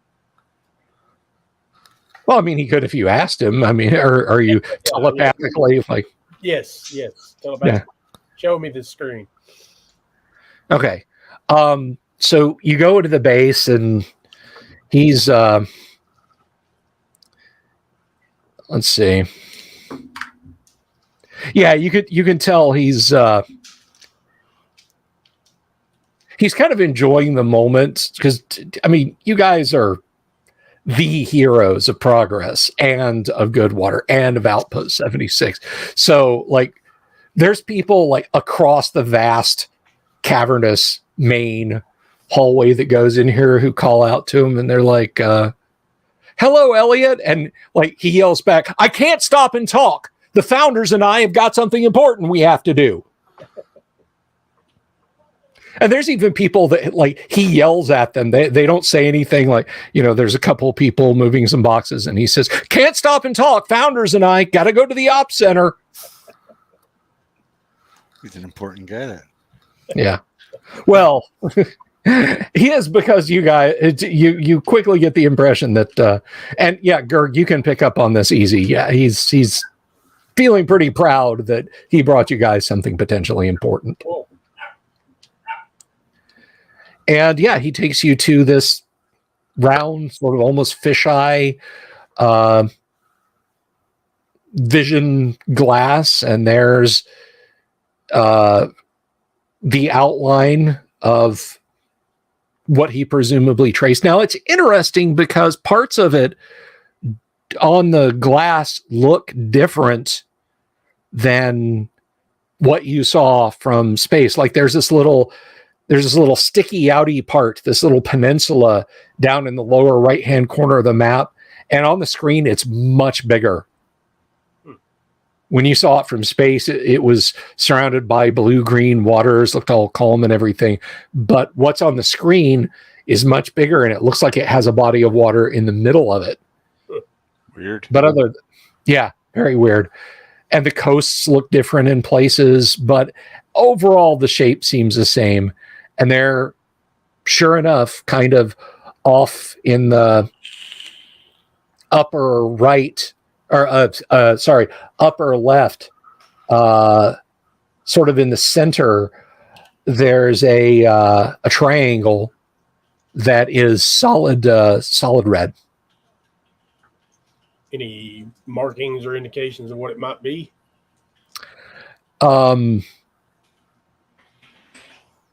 So periodically, you see some text scroll out from it, and it flashes and disappears. And then text scrolls out, and it flashes and then disappears.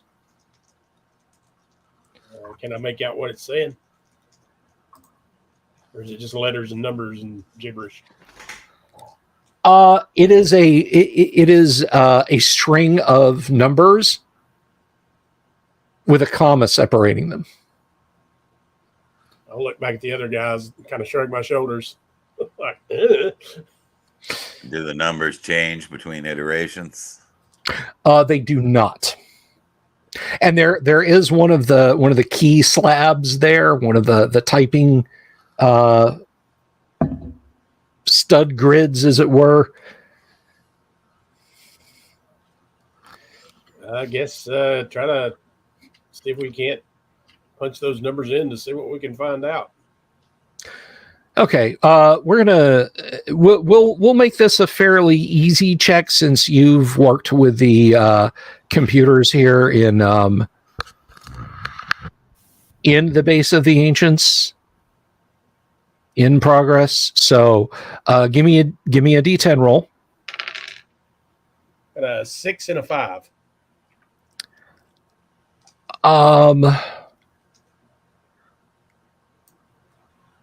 Yeah, you're able to make it to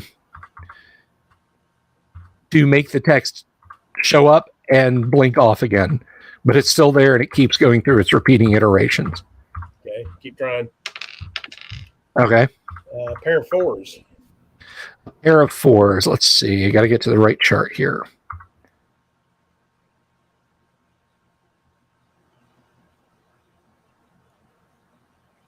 Okay, yeah, you get zoomed in now, and the simple triangle is now a cluster of triangles. Each of them have their own coordinates or whatever, numbering system, or They do, and the numbers are slightly different, and they're all red, except for one that is flashing yellow. I'll try to zoom in on that one and see what it's saying. Okay. I got a 5 and a 2, or a 1 actually. Sorry, got to subtract my intelligence. Okay, so yeah, you notice that there's there's actually what looks like a ball, most of which is sunken into the platform next to the screen. You're like, oh, let me just roll that with my paw, and you can get a cross to move around. And at first you can't get it to do anything, but then you realize that if you just push down on it, it clicks. And when it does, the screen goes blank for a moment, and then just fields of green data scroll up. Hang on just a second. I think Western gibberish. No. I can't make hide no hair of it. It's the Matrix. Okay, so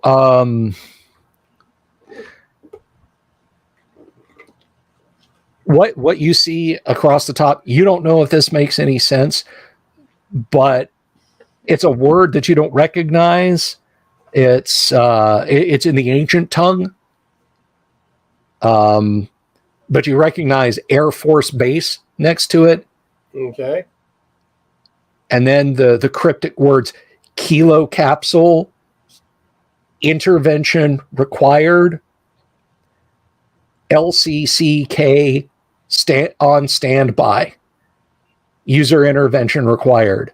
And there's all this list of stuff, like primary unlock 1-3 affirmative, just all this data that doesn't make any sense to you.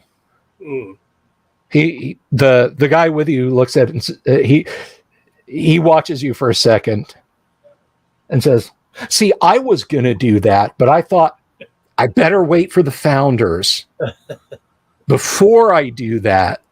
Yeah, because that's exactly what I was about to do. Your mistake was thinking. Without looking at him, I just reach a paw over and pat him on the shoulder like Oh, I thought you were smacking him for sure. Well, shall we go pick this place out? We kind of know where it's at, we can probably fly over there in a short amount of time. If you know where it's at, I'm game. Are there any numbers on that one thing that we can write down? Maybe we can use as coordinates in the bubble car. Sure. Yeah. I mean, you've worked with a bubble car enough to know that might be data you could input. Of course, inputting those numbers into the nav system, the bubble car also might fly it into the sun, but. Okay, well, I'm going to write down whatever I think. Let me get my sunglasses. Okay. I'll write down whatever I think I need and then motion from them to follow me to the bubble car. Okay. Yeah, so I got a question. What do we do about laser rifle ammunition? That's true. Hmm. Do we have any packs laying around there at the base? So as far as packs at the base, the little hydrogen cells for them. I only have one left. Can you recharge the ones you already had? No, but they have the armory can spare each of you a couple of hydrogen energy cells, which is basically it's a magazine for each rifle. Wow. What, isn't all that stuff ours? What do you mean they're sparing it? You should have words with the armor. You're fired. Get another guy.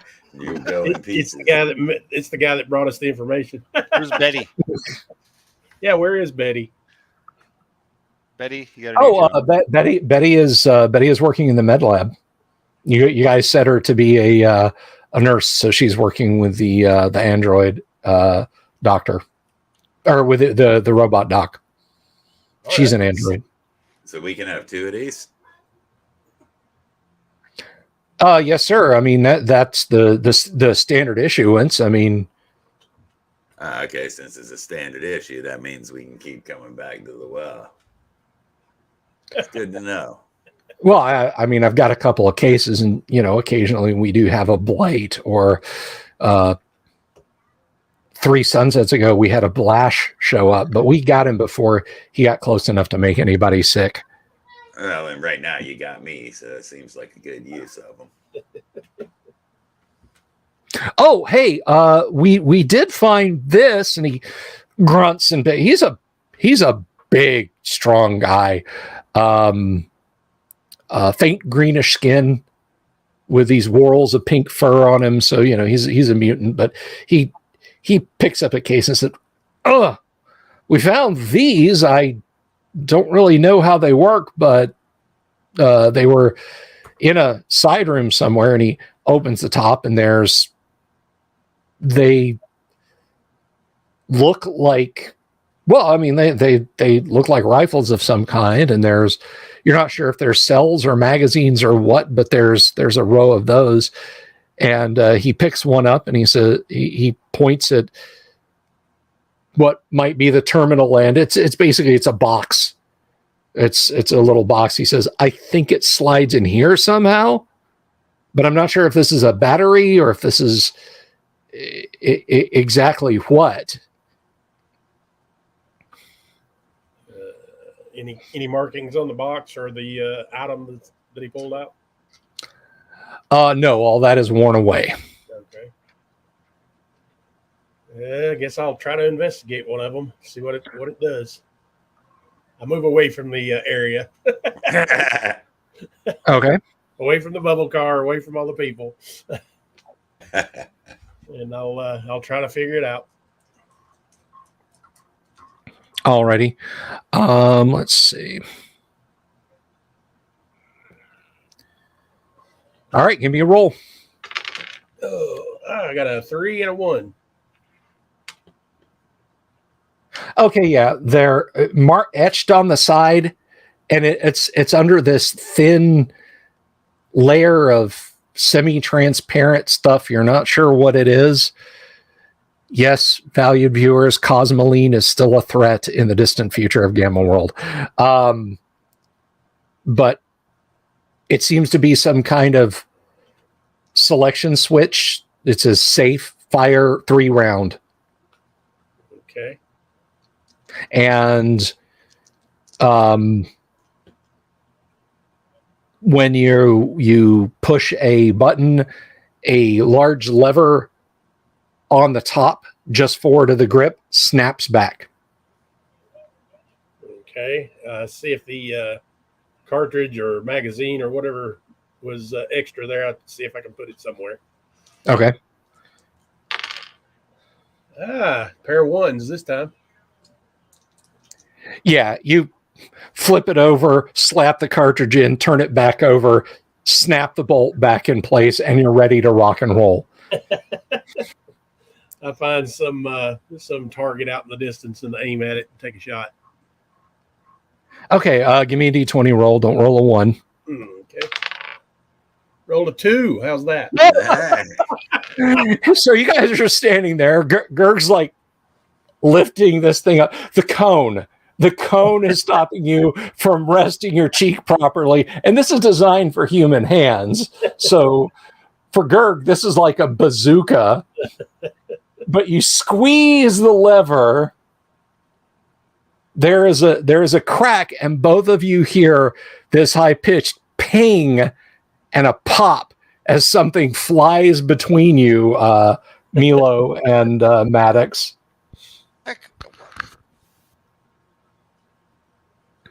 Yeah, Wow. that was very, very close to you. Okay. You still see him over there or what? Yes. Jesus H hockey sticks. Gerg, I watch was where gonna you're say, at pointing least that he had thing. a brother. I start pulling at the cone and just Put it down before you hurt somebody, you darn idiot. So there are, conveniently enough, there are 3 of those. Let's see if the other one, it's 2d6.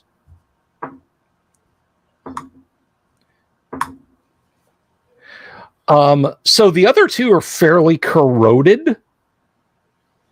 The one that Gerg was handling appears to be in working order, and there are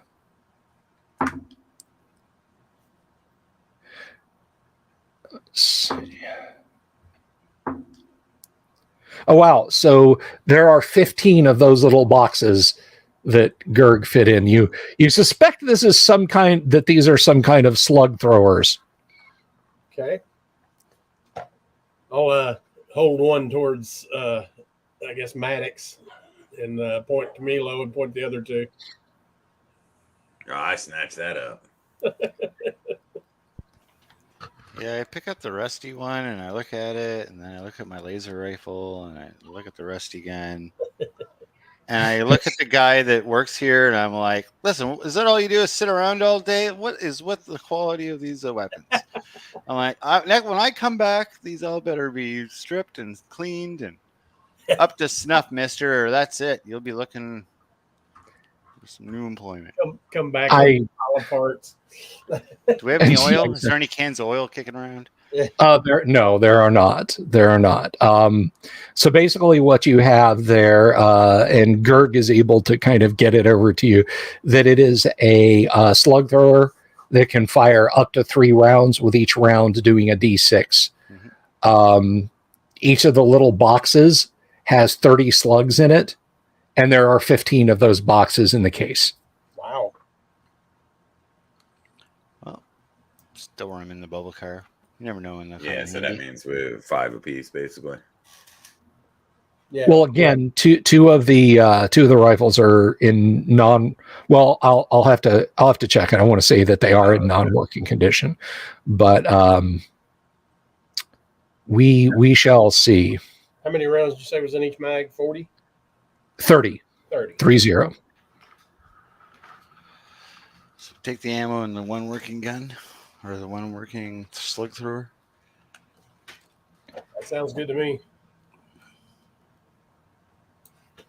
So let's see. There we are. Okay, so I rolled.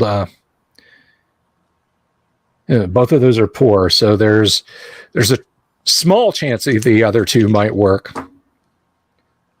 Okay, yeah, one of them you're able to work the slide and make the thing, and it clicks with a harsh but resounding ping, and the other one,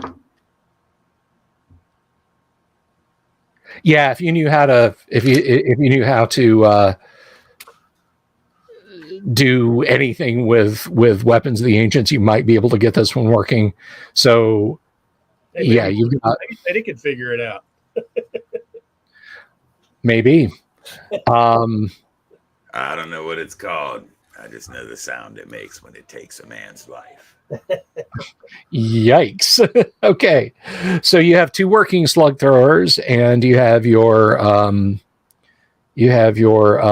laser weapons and your bubble car.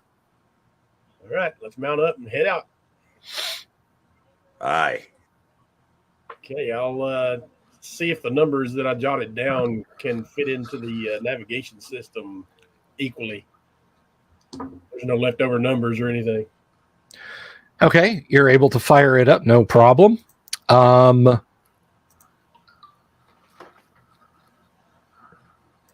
yeah, go ahead and give me a D10 roll, since you're trying something new with a vehicle. Okay, I got a 4 and a 1. A 4 and a 1. Yeah, you can input both numbers, no problem. Okay. I'll look at them like, are we ready? Then I'll take off, I guess. Okay, what altitude are you flying at, Gerg? Are you hugging the ground? Are you flying high? We'll fly moderately high. We won't go like all the way up to the clouds, but we'll skim make sure we don't hit any trees or mountaintops. Okay. All right. And what speed are you going? Are you fast as possible? Probably not the fastest possible, but faster than a standard jet plane, I guess. Try to get there as quickly as possible without breaking our necks. Sonic boom fast. Yeah. All right. That's easy enough. Okay, so going there is fairly boring. You don't encounter anything flying through the air that seems to be different or out of the ordinary. I'm going to say your 2 companions, they stayed back. Well, we'll have to figure them in if you guys don't make it back by next week, but we'll do something. So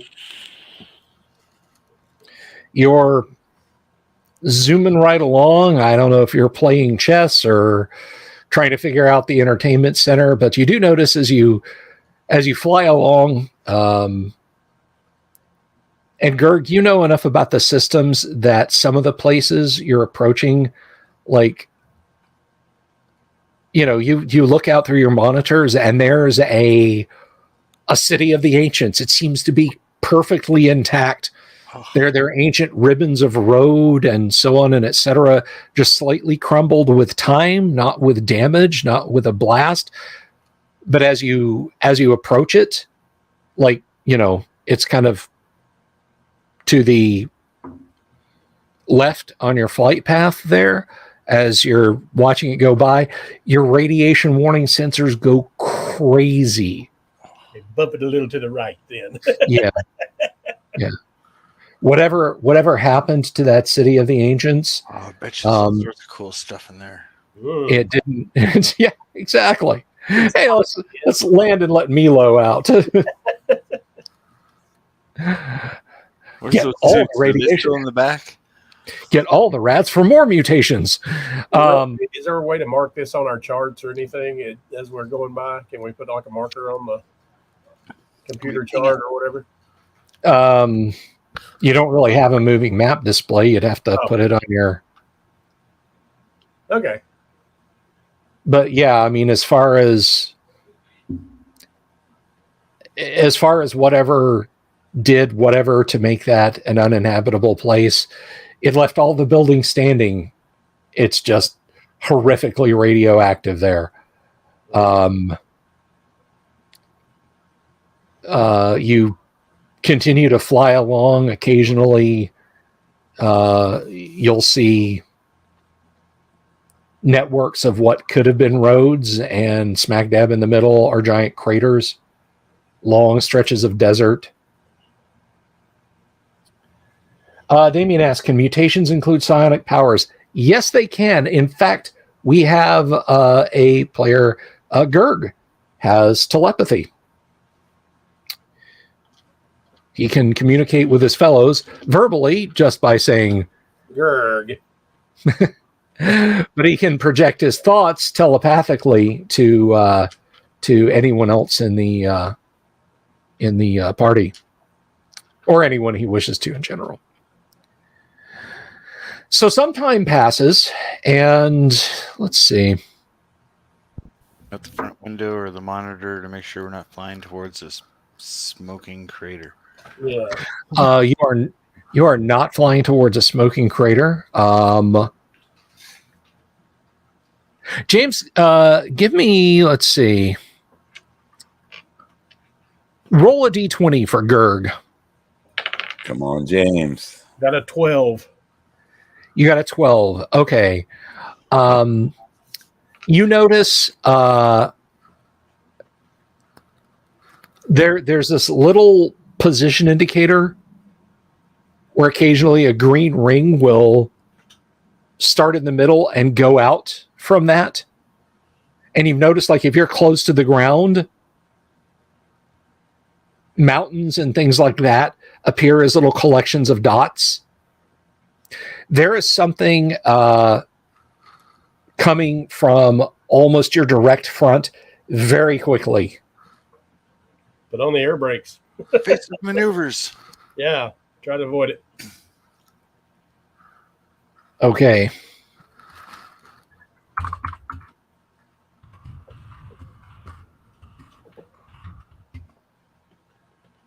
Let's roll initiative.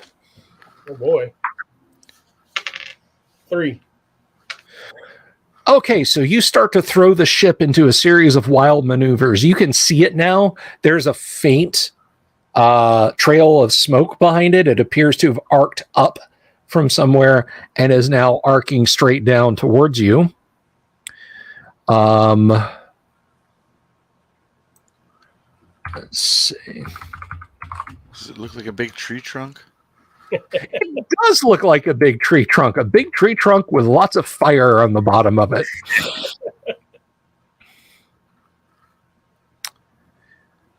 Alrighty. Okay. So it's got an energy field. I'll make a 2-hit roll. Okay, you flip the thing over the top so fast that whatever compensators are inside don't have a chance to. So Maddox and Milo, you are slammed into the ceiling of the bubble car, which is transparent. So that's kind of terrifying. Why didn't you wear my seatbelt? And you hear, let's see. James, roll initiative one more time. 4. Okay, as you guys happen to be on the ceiling, which is now the floor temporarily, and Gerg is going through more maneuvers, you see this thing, it's arced some distance behind you and has now turned and is coming back towards you. Holy smokes. Cool. All right. All right, so let's see. First of all, let's see if that hits you.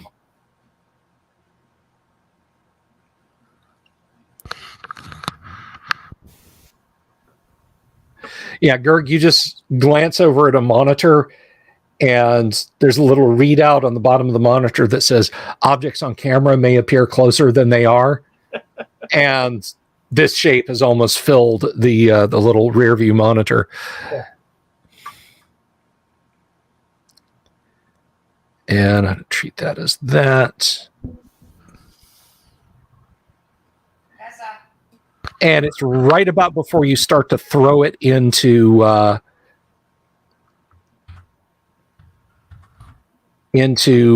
different set of maneuvers to avoid this, that there is a thunderclap, and the bubble car is surrounded by fire. Yeah. So let me see. Let's see what that does. The good news is 25 points of that are absorbed immediately by the screens. Bad news is it did 158 points. Got So it washed.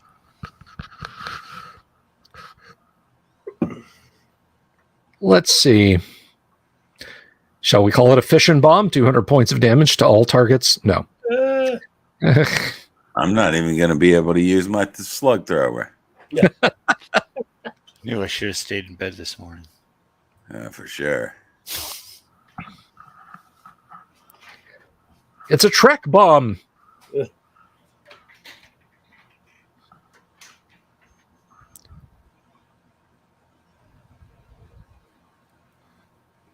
It's a mutation bomb. Hey, guys.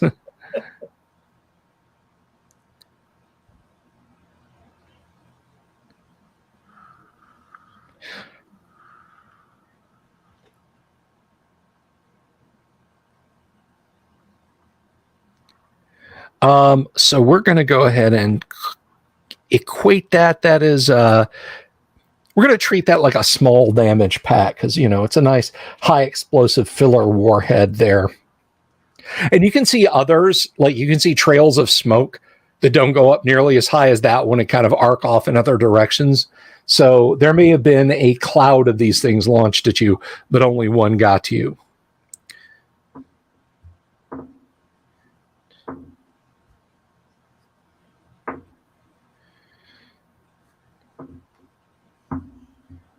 Kind of crappy air defense. All right, so you guys can see the, like physically see when this thing explodes around you and envelops your bubble car in a cloud of flame and fragments and so on, like these hexagonal shaped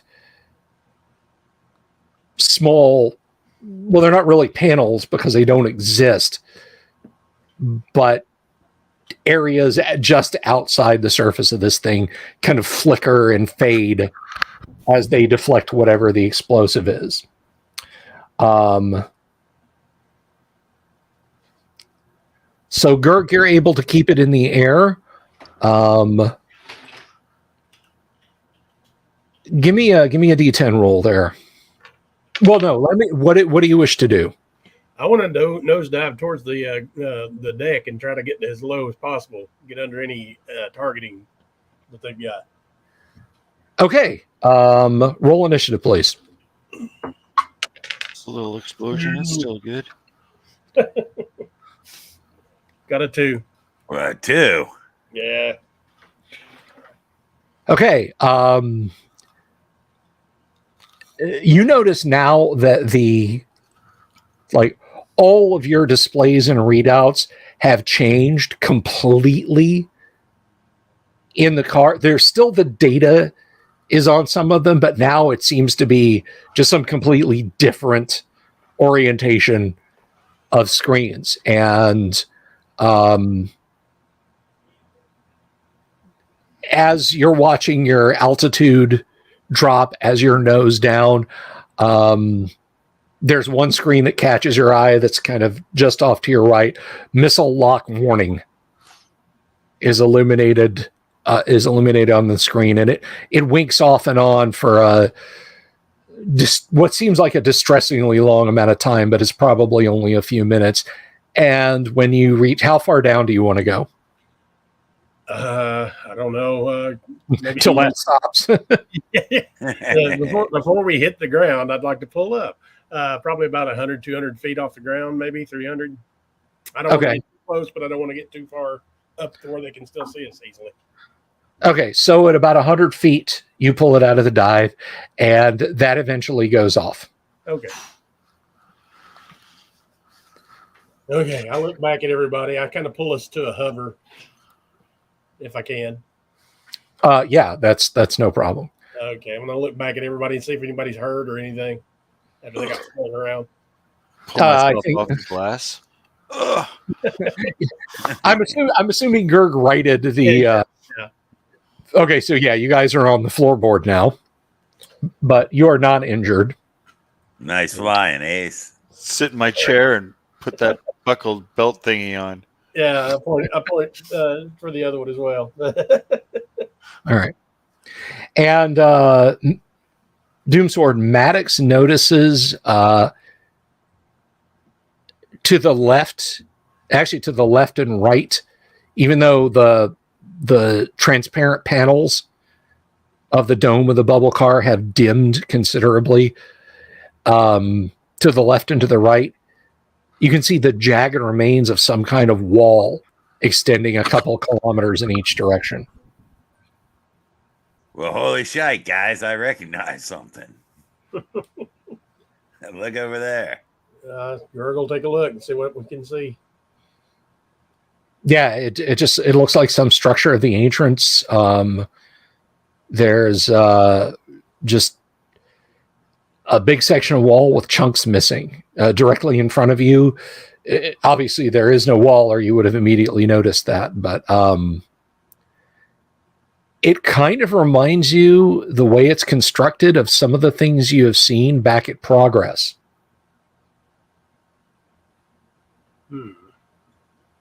So it looks like a place we could fly the bubble car through without being detected. Maybe. Too What do you high. think, guys?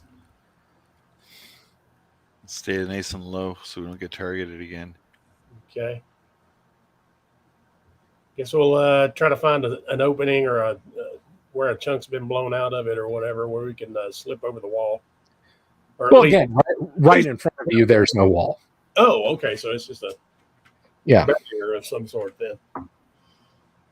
Okay, we'll see what we can creep up there and see what we can see beyond the wall or beyond the zone. Okay, so maybe a kilometer past that perimeter wall, you start to see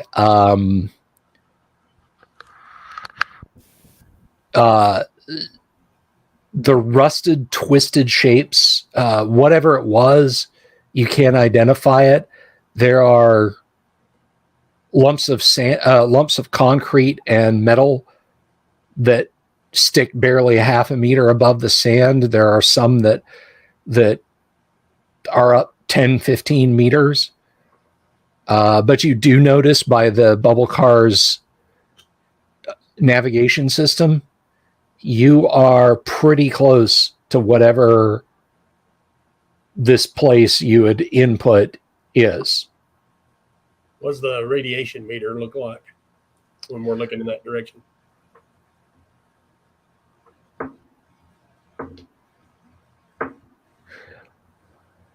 Let's see. Radiation matrix. Let's check that.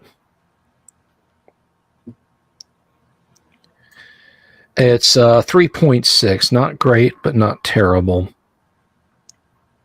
It is. I can't even get a laugh about that. It is. It's kind of dependent on your constitution. Let's see.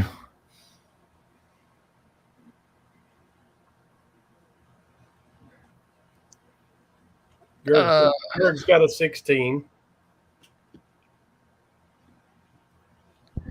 So Gerg, I'm sorry, how much? I have a 13. And what about Maddox? 17. Oh, nice. Okay.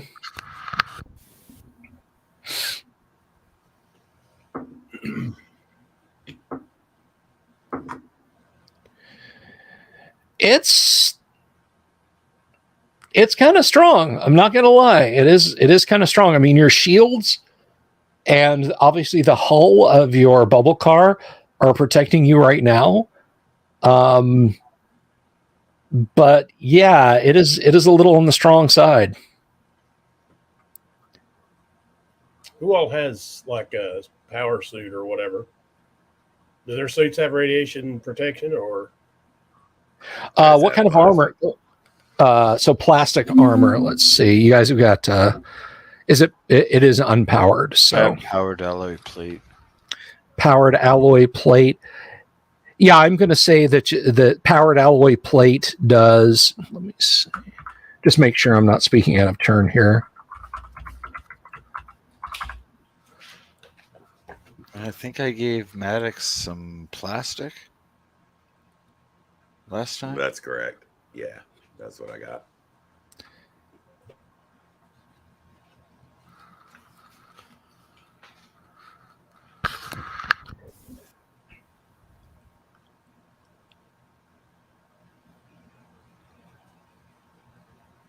Okay, so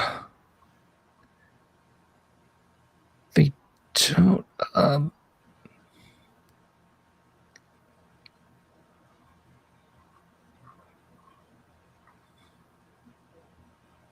And which, I'm sorry, one of you said you have plastic armor? I do. You do, okay. So the powered alloy plate might provide some shielding. The plastic, if it does, it'll be minimal. Figures. Okay. Can we skim the surface in the bubble car and move towards the area that we're aiming for? Sure, absolutely. Okay. If these guys have to get out to do anything, to investigate anything they can, I can stay in the bubble car, so I don't have to worry about radiation. Right. So I'll guide us over towards the location there. Okay, so the space between where you are and where your coordinates are is actually many, many, many kilometers. But in the bubble car, even low to the ground and going slow in the bubble car, you can get there fairly quickly. Now, strangely, despite the radiation here, although it is lower on your scanner now than it was near the wall, the only thing here is what appears to be sort of a ramshackle farmhouse, although it appears to be mostly blown down, and the rusted remains of a fence made of interlocking pieces of metal. And that is, like I said, that is very, very rusted. There is Well, my first thought was to go down one of those tubes, but I don't like this radiation level. well, again, it is lower here in your powered alloy plate. You would probably be okay. Well, guys, I can drop you off and let you explore, or we can scan around some more in the bubble car to see what's going on. Is there any kind of antenna or broadcast type thing that we can see anywhere that's sending the signal out?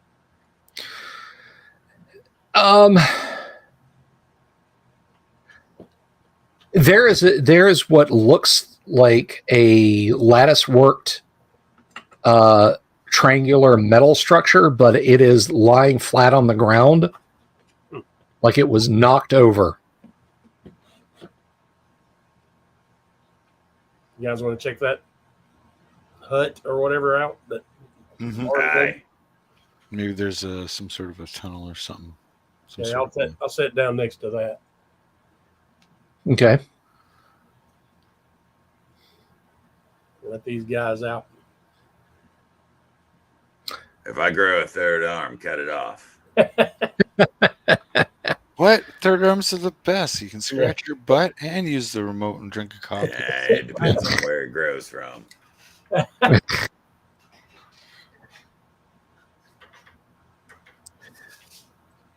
Okay, so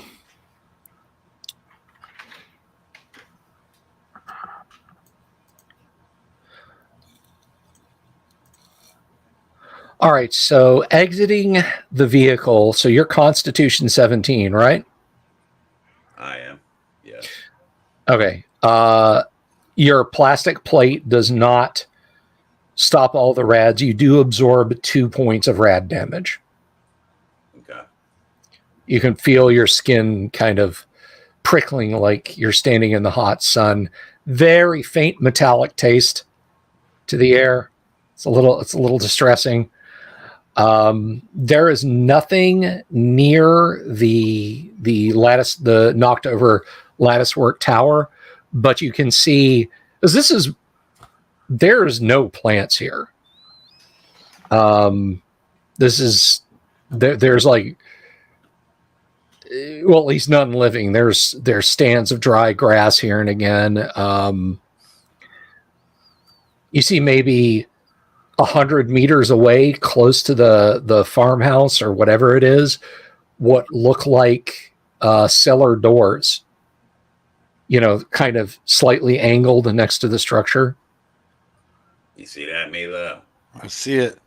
Maybe we should go check that. It's underground. Indeed. Okay. Do the dash so Maddox doesn't get any sicker. Yeah. I ready All my right, laser rifle. So because you guys hustle, you make it over there before you take any more. The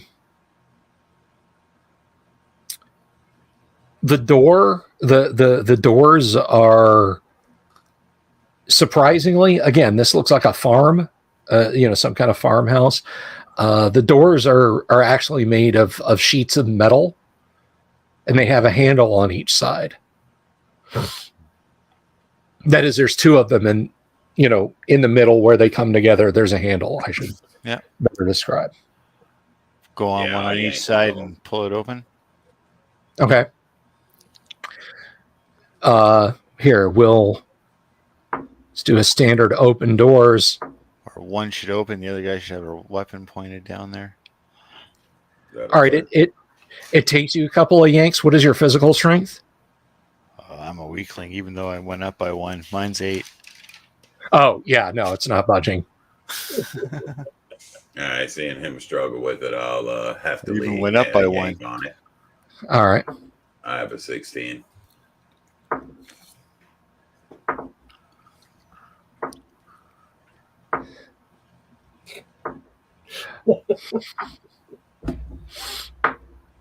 Yeah, you're like,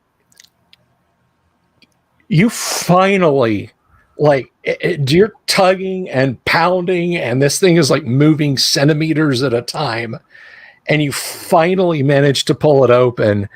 And like, when it gets open, you celebrate by vomiting and taking 2 more points of rad damage. Oh no! Like you're like, all right. Do I see anything as I'm pointing my weapon down the hole? Yes, there is a short flight of stairs. Lying at the bottom of the stairs is a skeleton in a coverall. Oh, I don't know. There's a brown jug beside him with little X's on it. I put my arm around Maddox and then help him out a bit, and like, okay. what do you think, we go down or? No, Yeah, may as well. Does it look like anything leads off from there? Or is it like Yes. It looks like it goes forward. Right. All right, let's check it out. I'll motion back to Gerg and give whatever our universal symbol is to either stay put or come down, whatever he wants to do. I think it's the middle finger. In this, I think it is actually. All right. That sounds Or good. gives it back. See, he's fine.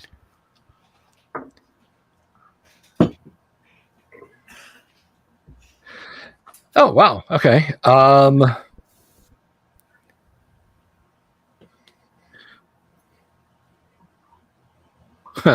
Okay. Yeah, I'm not going with that, but I just rolled like random encounter cryptic alliance. Yeah, you guys bump into some restorationists. Just, oh, hey, how's it going? No, so You have a short hallway, and at the end of that hallway is a heavy, very heavy door with a wheel in the middle. There are all kinds of signs, white lettering in the middle of red squares painted on either side of the wall.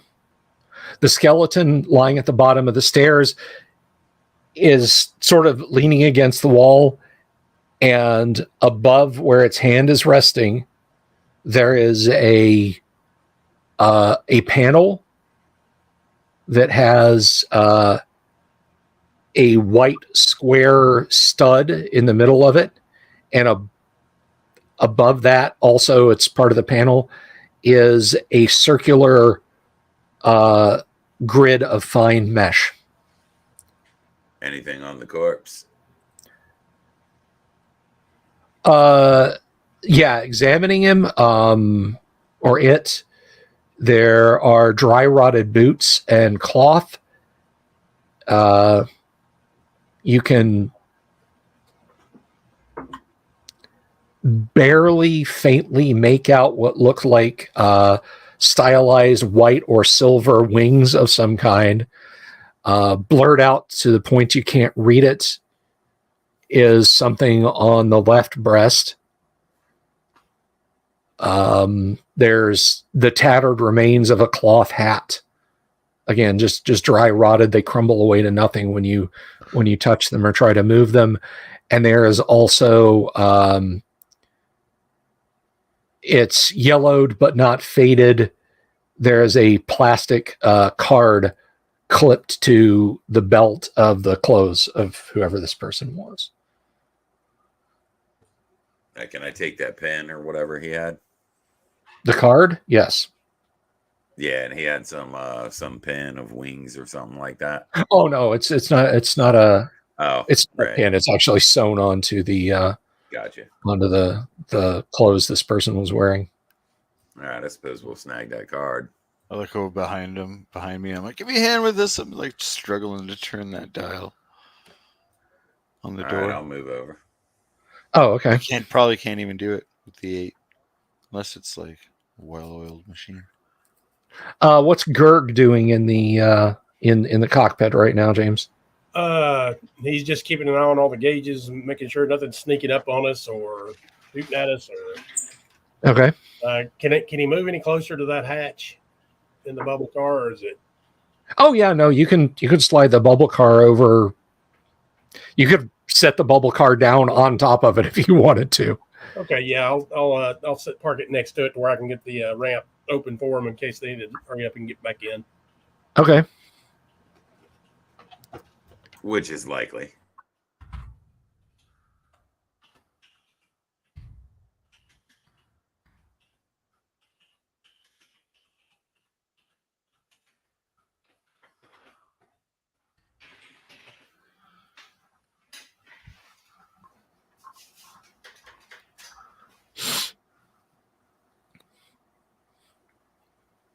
Okay.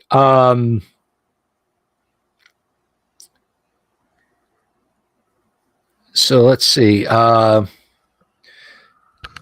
you guys are trying that door. Why don't we go ahead and why don't you make a roll for me to see if you can figure out maybe how that door might open. Who wants to do that? What do you want? D10 roll. A D10? Yeah. Yeah, and then we pull. I got a 1. Okay, yeah. So there's like a couple of smaller valves that you think, okay, maybe if I turn these, this big wheel will turn. And you turn them. Talking about? And I'm sorry? You said there was a mesh thing on the side? That was further up the hall, right at the foot of the stairs. All right. Yeah, you turn a couple of smaller levers, and now you can turn that wheel at least a quarter of a turn.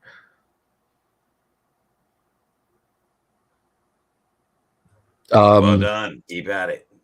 Better for sure. Yeah. Where's that card? What's that card say? I never learned to read. Oh. Okay, give me another die roll. 8. Yeah, it doesn't budge. Oh. Okay, well, what do we switch? I can read. I'll read the card. You work the door. All right.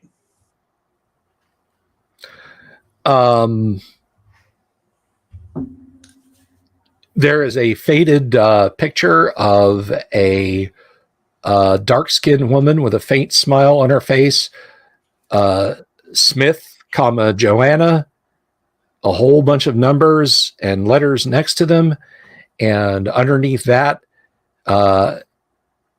there is something that says "Rad Exposure Stripe," and it is completely black. Okay, well, this is no help, but I'm going to pull. We have a bunch of cards too, security cards. We Okay. have a green one, a yellow one, a blue one, and a red one. I'm just going to start swiping those, all of them. On what? Oh, there's nothing. There's none of those card readers on either side. Damn. No. All right, keep working the door. You can do it, buddy. Hurry up. I'll work the door.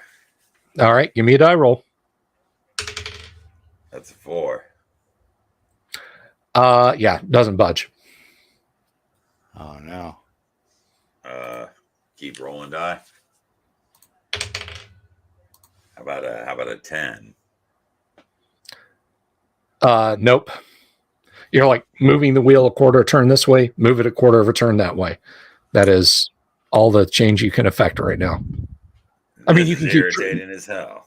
You can keep trying things. I'm going to keep trying things.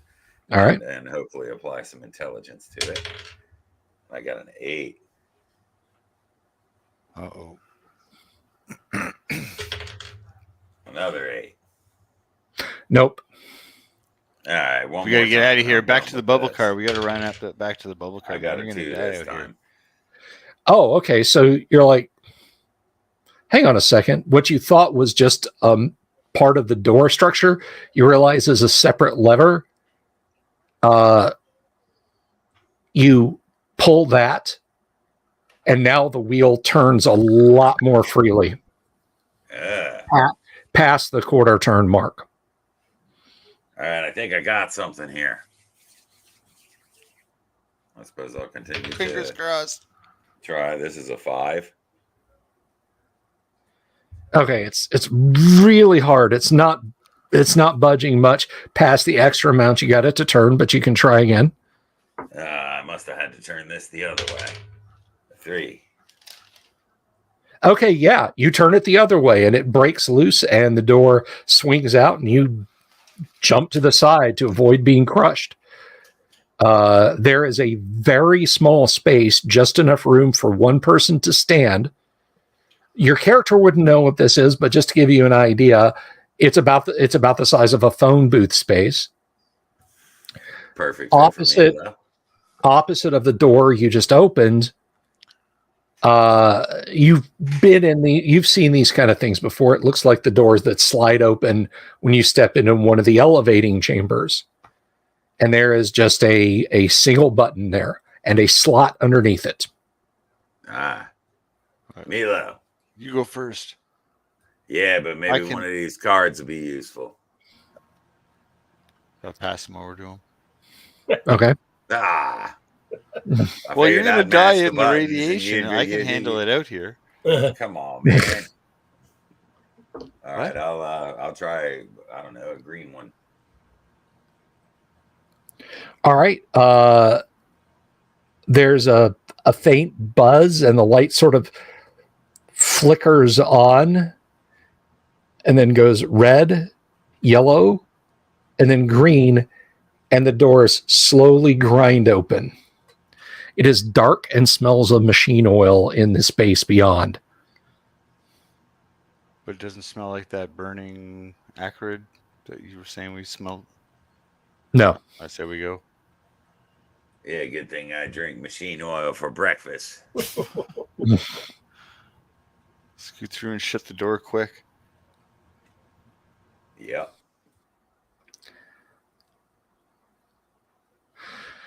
Okay.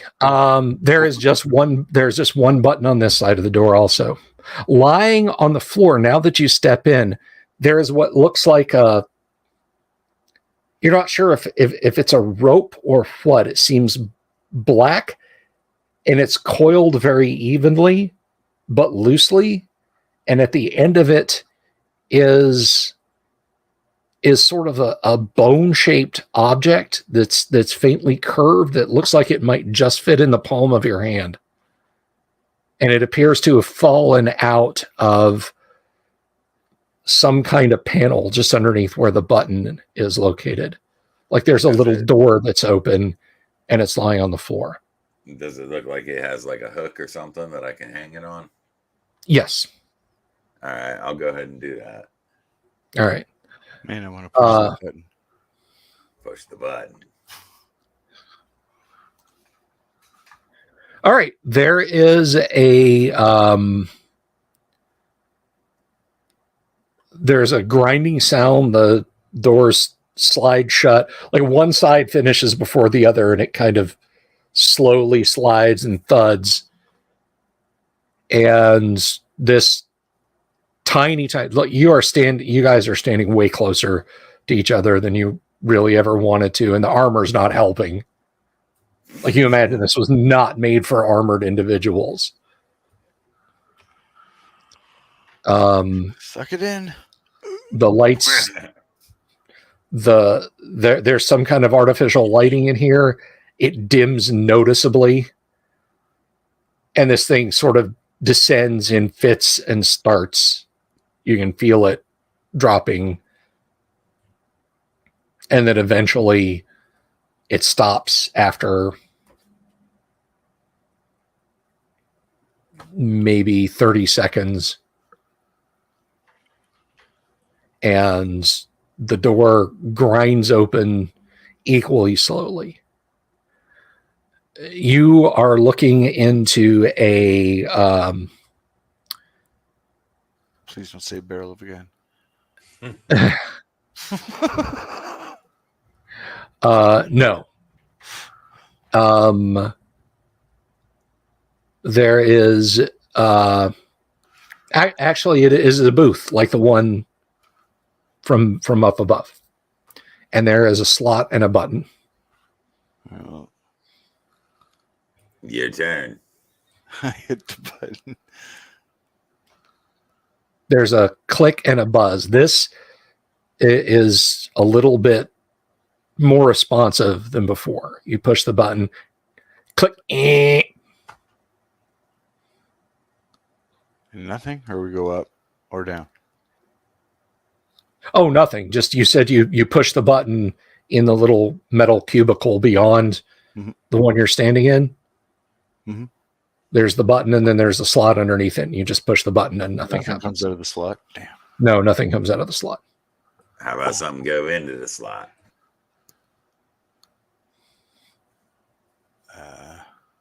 So none of those bone thingies on the ground or around there, like we found up above. No. All right. Well, extricate yourself from this freaking thing. I put the green card in there. Oh, you do, Doomsword. You Maddox puts the green card in. I suppose if I still have it, yeah. Okay. Well, you didn't tell me you gave it back to Milo, so no. Right. All right. So yeah, you put it in, and the button that was red after Milo had pushed it now goes red, yellow, green. I'm gonna push the button again. Click. Okay. There's a metallic screech, and the door swings outward. There's a very small, but bigger than the metal cubicle you're looking into, carpeted foyer with red lighting shining through it, and you see a small chamber beyond it that is lined with metal cabinets.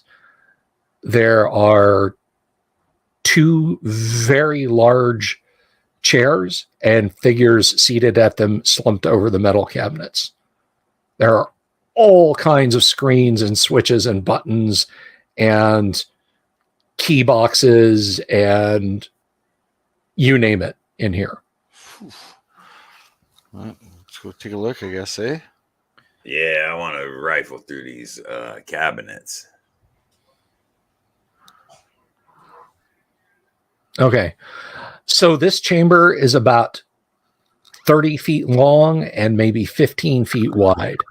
Very quickly, you're able to notice that the two figures in the chairs are skeletons also.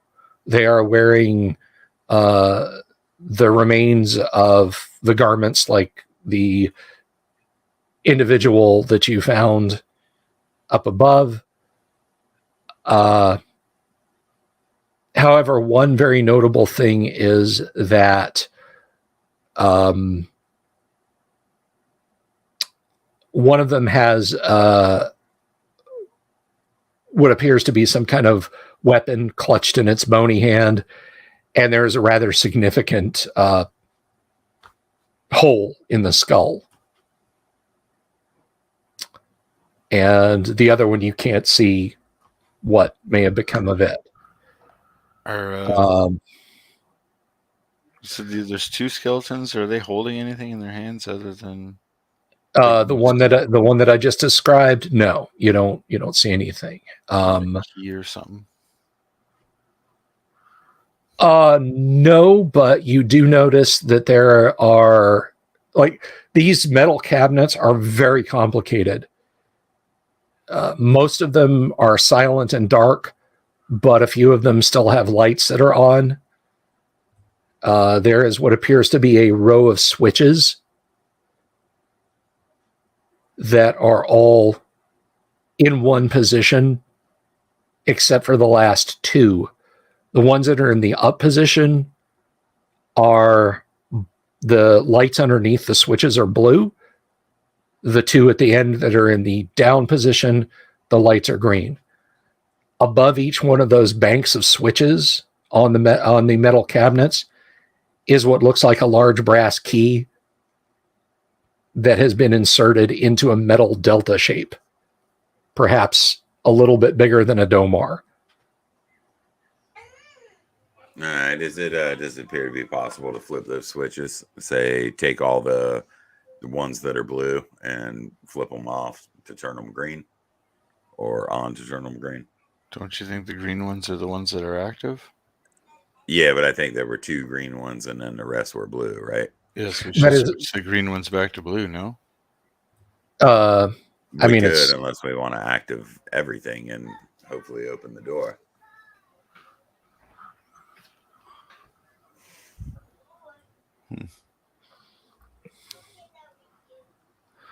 So what what is Smart handle these things? All right, I'll flip one of them to green, assuming it turns green. So one of the ones that's blue, you're flipping it back down.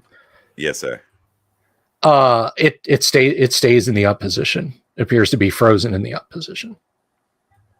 What about one of the greens that's down? Is it possible to flip it up? Yes. All right, I'll do that. Okay. You don't really notice anything. Gerg.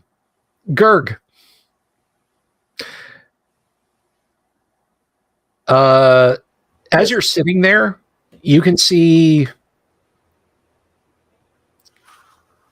what looks like something rising on a column of flame from maybe 5-6 kilometers away, back the direction you guys came. Okay. Can I check the gauges on the panels in front of me to see if I can figure out which way it's going? Well, it's going up. I mean, it's not coming towards me. I hope it's not like. Oh no! It's not going towards you. It's appears to be going up, rising on a column of smoke now. Okay, I'm going to keep my eyes on it just in case I have to move quickly. Okay. I'll I'll flip the other one. Gerg, Yes. maybe a minute or two after that, you're not sure how far away it is, but it's a little to the right of that. You see another. Okay, I'm just gonna watch the fireworks. Just gonna sit there, keep an eye. These, yeah, you got your chair turned around, facing back the direction you guys came, and you just see these two. They're kind of It's got his popcorn. slowly arcing up. Are they going towards the moon? They're well, I mean, you don't know. I mean, they're going up, so.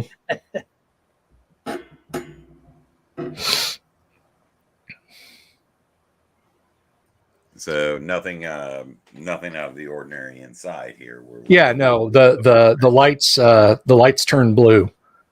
All right, so And yeah, what do you make of this, Milo? there is a grinding sound, like a high-pitched grinding sound that comes from one of the panels near these switches. And you can see what looks like perhaps a 60 centimeter wide strip of paper slowly grinds out of a slot. Go and take a look at it, rip it off. Okay. Any hide or hair of it. Yeah, it's kind of nonsensical. There's like you recognize some of the words like Kylo or Kilo, and then there's a 01, Kylo 02, Kylo 03, all the way up to Kylo 20, KILO. And next to that is complete. And then underneath that is a long string of numbers similar to the ones that the person working back at Progress had showed you. Okay, I stuff one of that in like a compartment in this power armor or something. Show Betty when Okay. we get back, maybe. Okay. And I tell Maddox, I'm like, I like the look of these buttons. There's no red ones, eh? There's no red ones. No. Okay. Let us see here.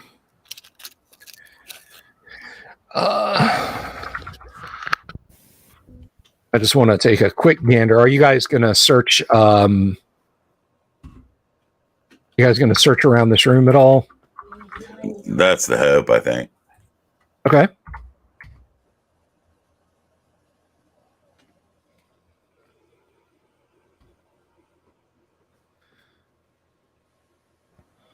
Okay, so there's a lot.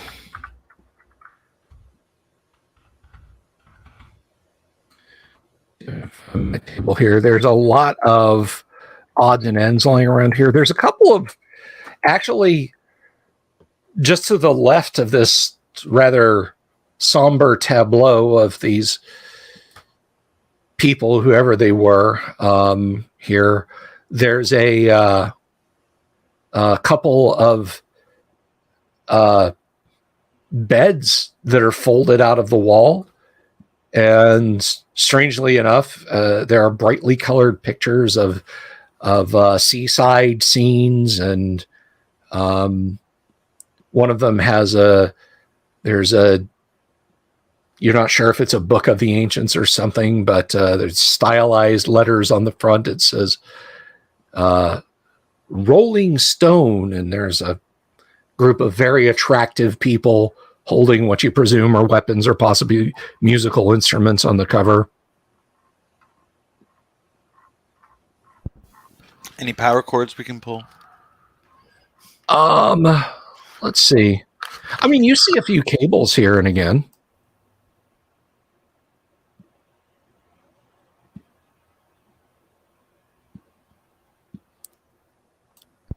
Pulling the plug would have better results. Maddox, just shut her all down at once. I don't see why not.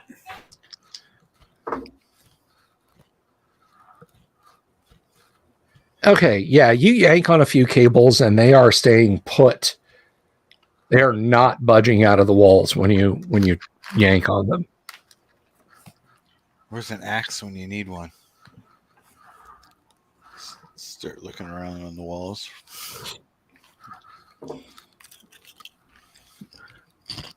You could always blast it. Pew! So what you find is of note, I mean, of actual interest, is you find the aforementioned pistol, which might have to be heavily repaired. Well, let's see.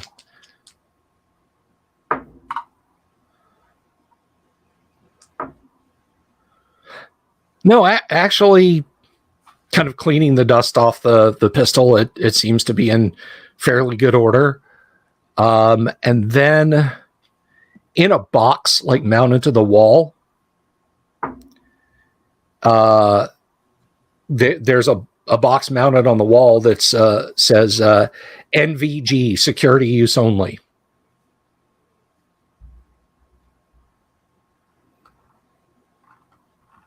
What do you wish to do? Look.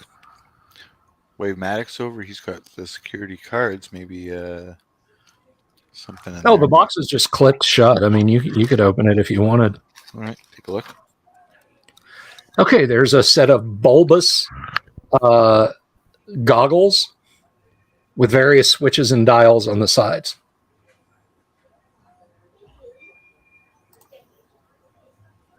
My eyes. You want to have a look at that, or you want me to take a look? I put them up to my eyes. Take a look through them. It's pitch black.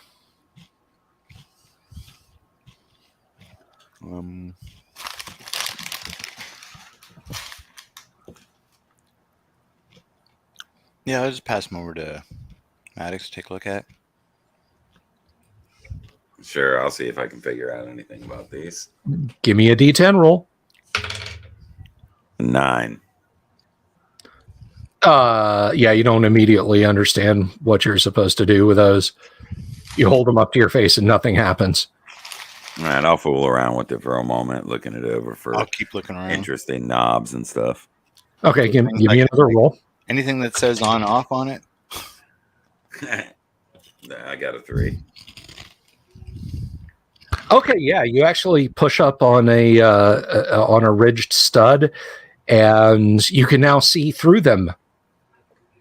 Nice. Anything special?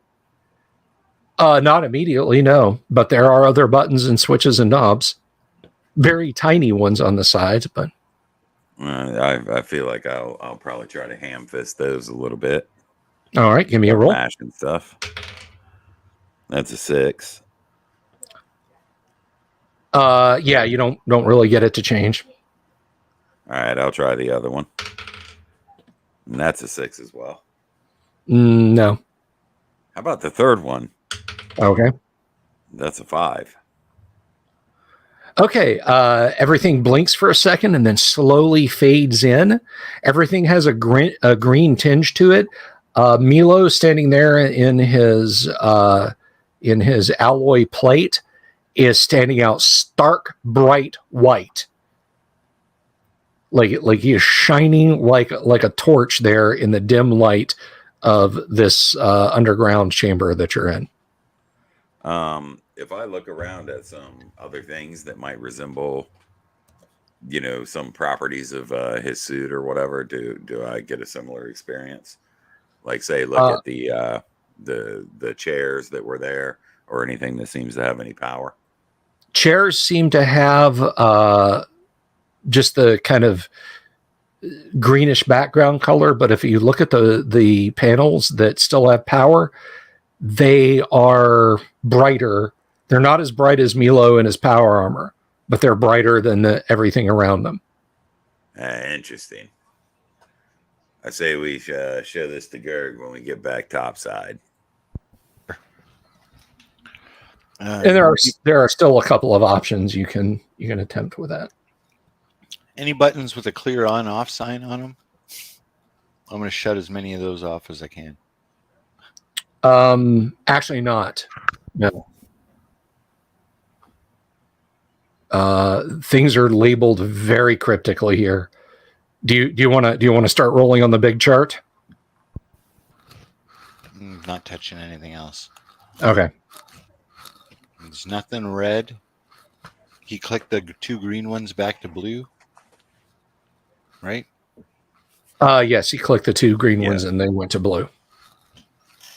And there's no more green ones? There are no more green ones, no. Sounds good to me. Let's back out slowly. Don't touch anything. Yeah.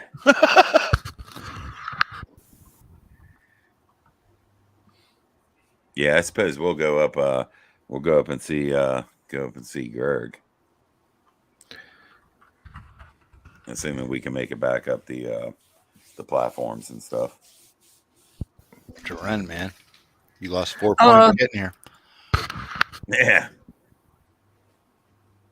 Yeah, so reversing the process and going back up is a lot easier. So you only take 2 more points of radiation.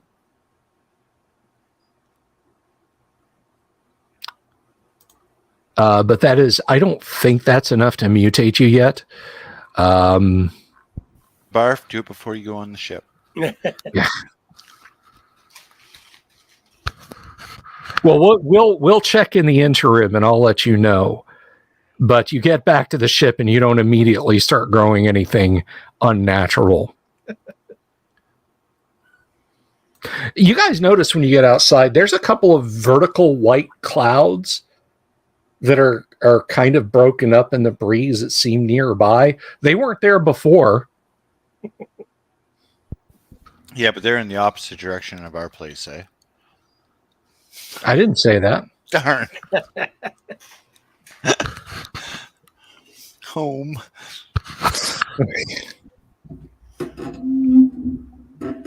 Progress must have taken off. I mean, those clouds seem to come up from the ground, and they are, as I had told James there, they seem like they're just a few kilometers away. So maybe we'll do a flyby. A low flyby. Yeah, I open the hatch for them when they come to the exit there. okay. Alrighty. Do you guys tell Gerg what you saw? Show him the paper? Yeah, and these goggles. There's some stuff down there you might want to have a look at. I mean, I don't know if we want to get sidetracked like that, but I couldn't figure it out. I'll take a look at what they hand me. I give him the readout paper. Most of the series of numbers are very, very faint. The last 2 sets of coordinates are identical, and they seem to be freshly printed. Maybe there's a device back at the base we can punch these into to see what it shows. See if there's a something. This is like the coordinates you saw on the screen. Oh, at the base, so you could punch those into your nav computer. You think? Okay. Yeah. We'll try that then. I'll take a look at those goggles, see if they're any similar to the ones that I bought back at the other place. Yeah, there was a series of switches too. They're identical. The goggles are, that is. Oh, okay. All right, I'll put them to the side for now and investigate them later. Okay. What were you saying, Maddox? There's a series of switches down there. A whole bunch of them was blue. A couple of them actually was green. I tried flipping them both ways. I don't know if you've seen something like that before, but I couldn't make it out. I think you flipped the green switches. Yeah, I flipped the green to blue. The blues wouldn't flip to green. I look over at those 2 smoke towers. Just stare at them for like a second, like, Oh, anything happened while we were gone? I point at the smoke trails. Like, okay. 2 switches. We sprouted two trees over there. Sweet. All right. So I'm sorry, James, did you say Gerg entered in the numbers into the Yes. bubble car? Yes, and we're gonna try to fly low to the ground. Okay. The bubble car turns and starts heading exactly back the way you came. Uh-oh. We may have just nuked progress, guys. So we'll find out next week if our adventurers can, in fact, outrun a nuclear weapon. If we do, what can we do? Going back to a home that may not even exist anymore. Damn it, Mila! Why'd you let me do that? How much of a nuclear target do you think our base is? Alrighty. Well, we will. We'll see who survived and what's going to be left of them next week. Thank you very much to our audience. Thank you to thank you to Volcano God for the super chat. We always appreciate that around these parts. Thank you to my players for participating in tonight's Gamma World game, and for those of you who showed up to talk a little bit of B2 Keep on the Borderlands. I will be back Monday to talk some more Keep on the Borderlands, and then Tuesday we're going to play some AD&D, and then Wednesday is Traveler, Thursday is back to BS, and then Friday we'll find out what they just did. You maniacs, you blew it up. Damn you all to hell. All right, thanks to everybody out in the audience. We'll see you next time. Well, I'll see you guys next time. I don't know what you guys will see next time. Have a good one. Bright light. Good night. So, yeah, good night. Good night, everybody.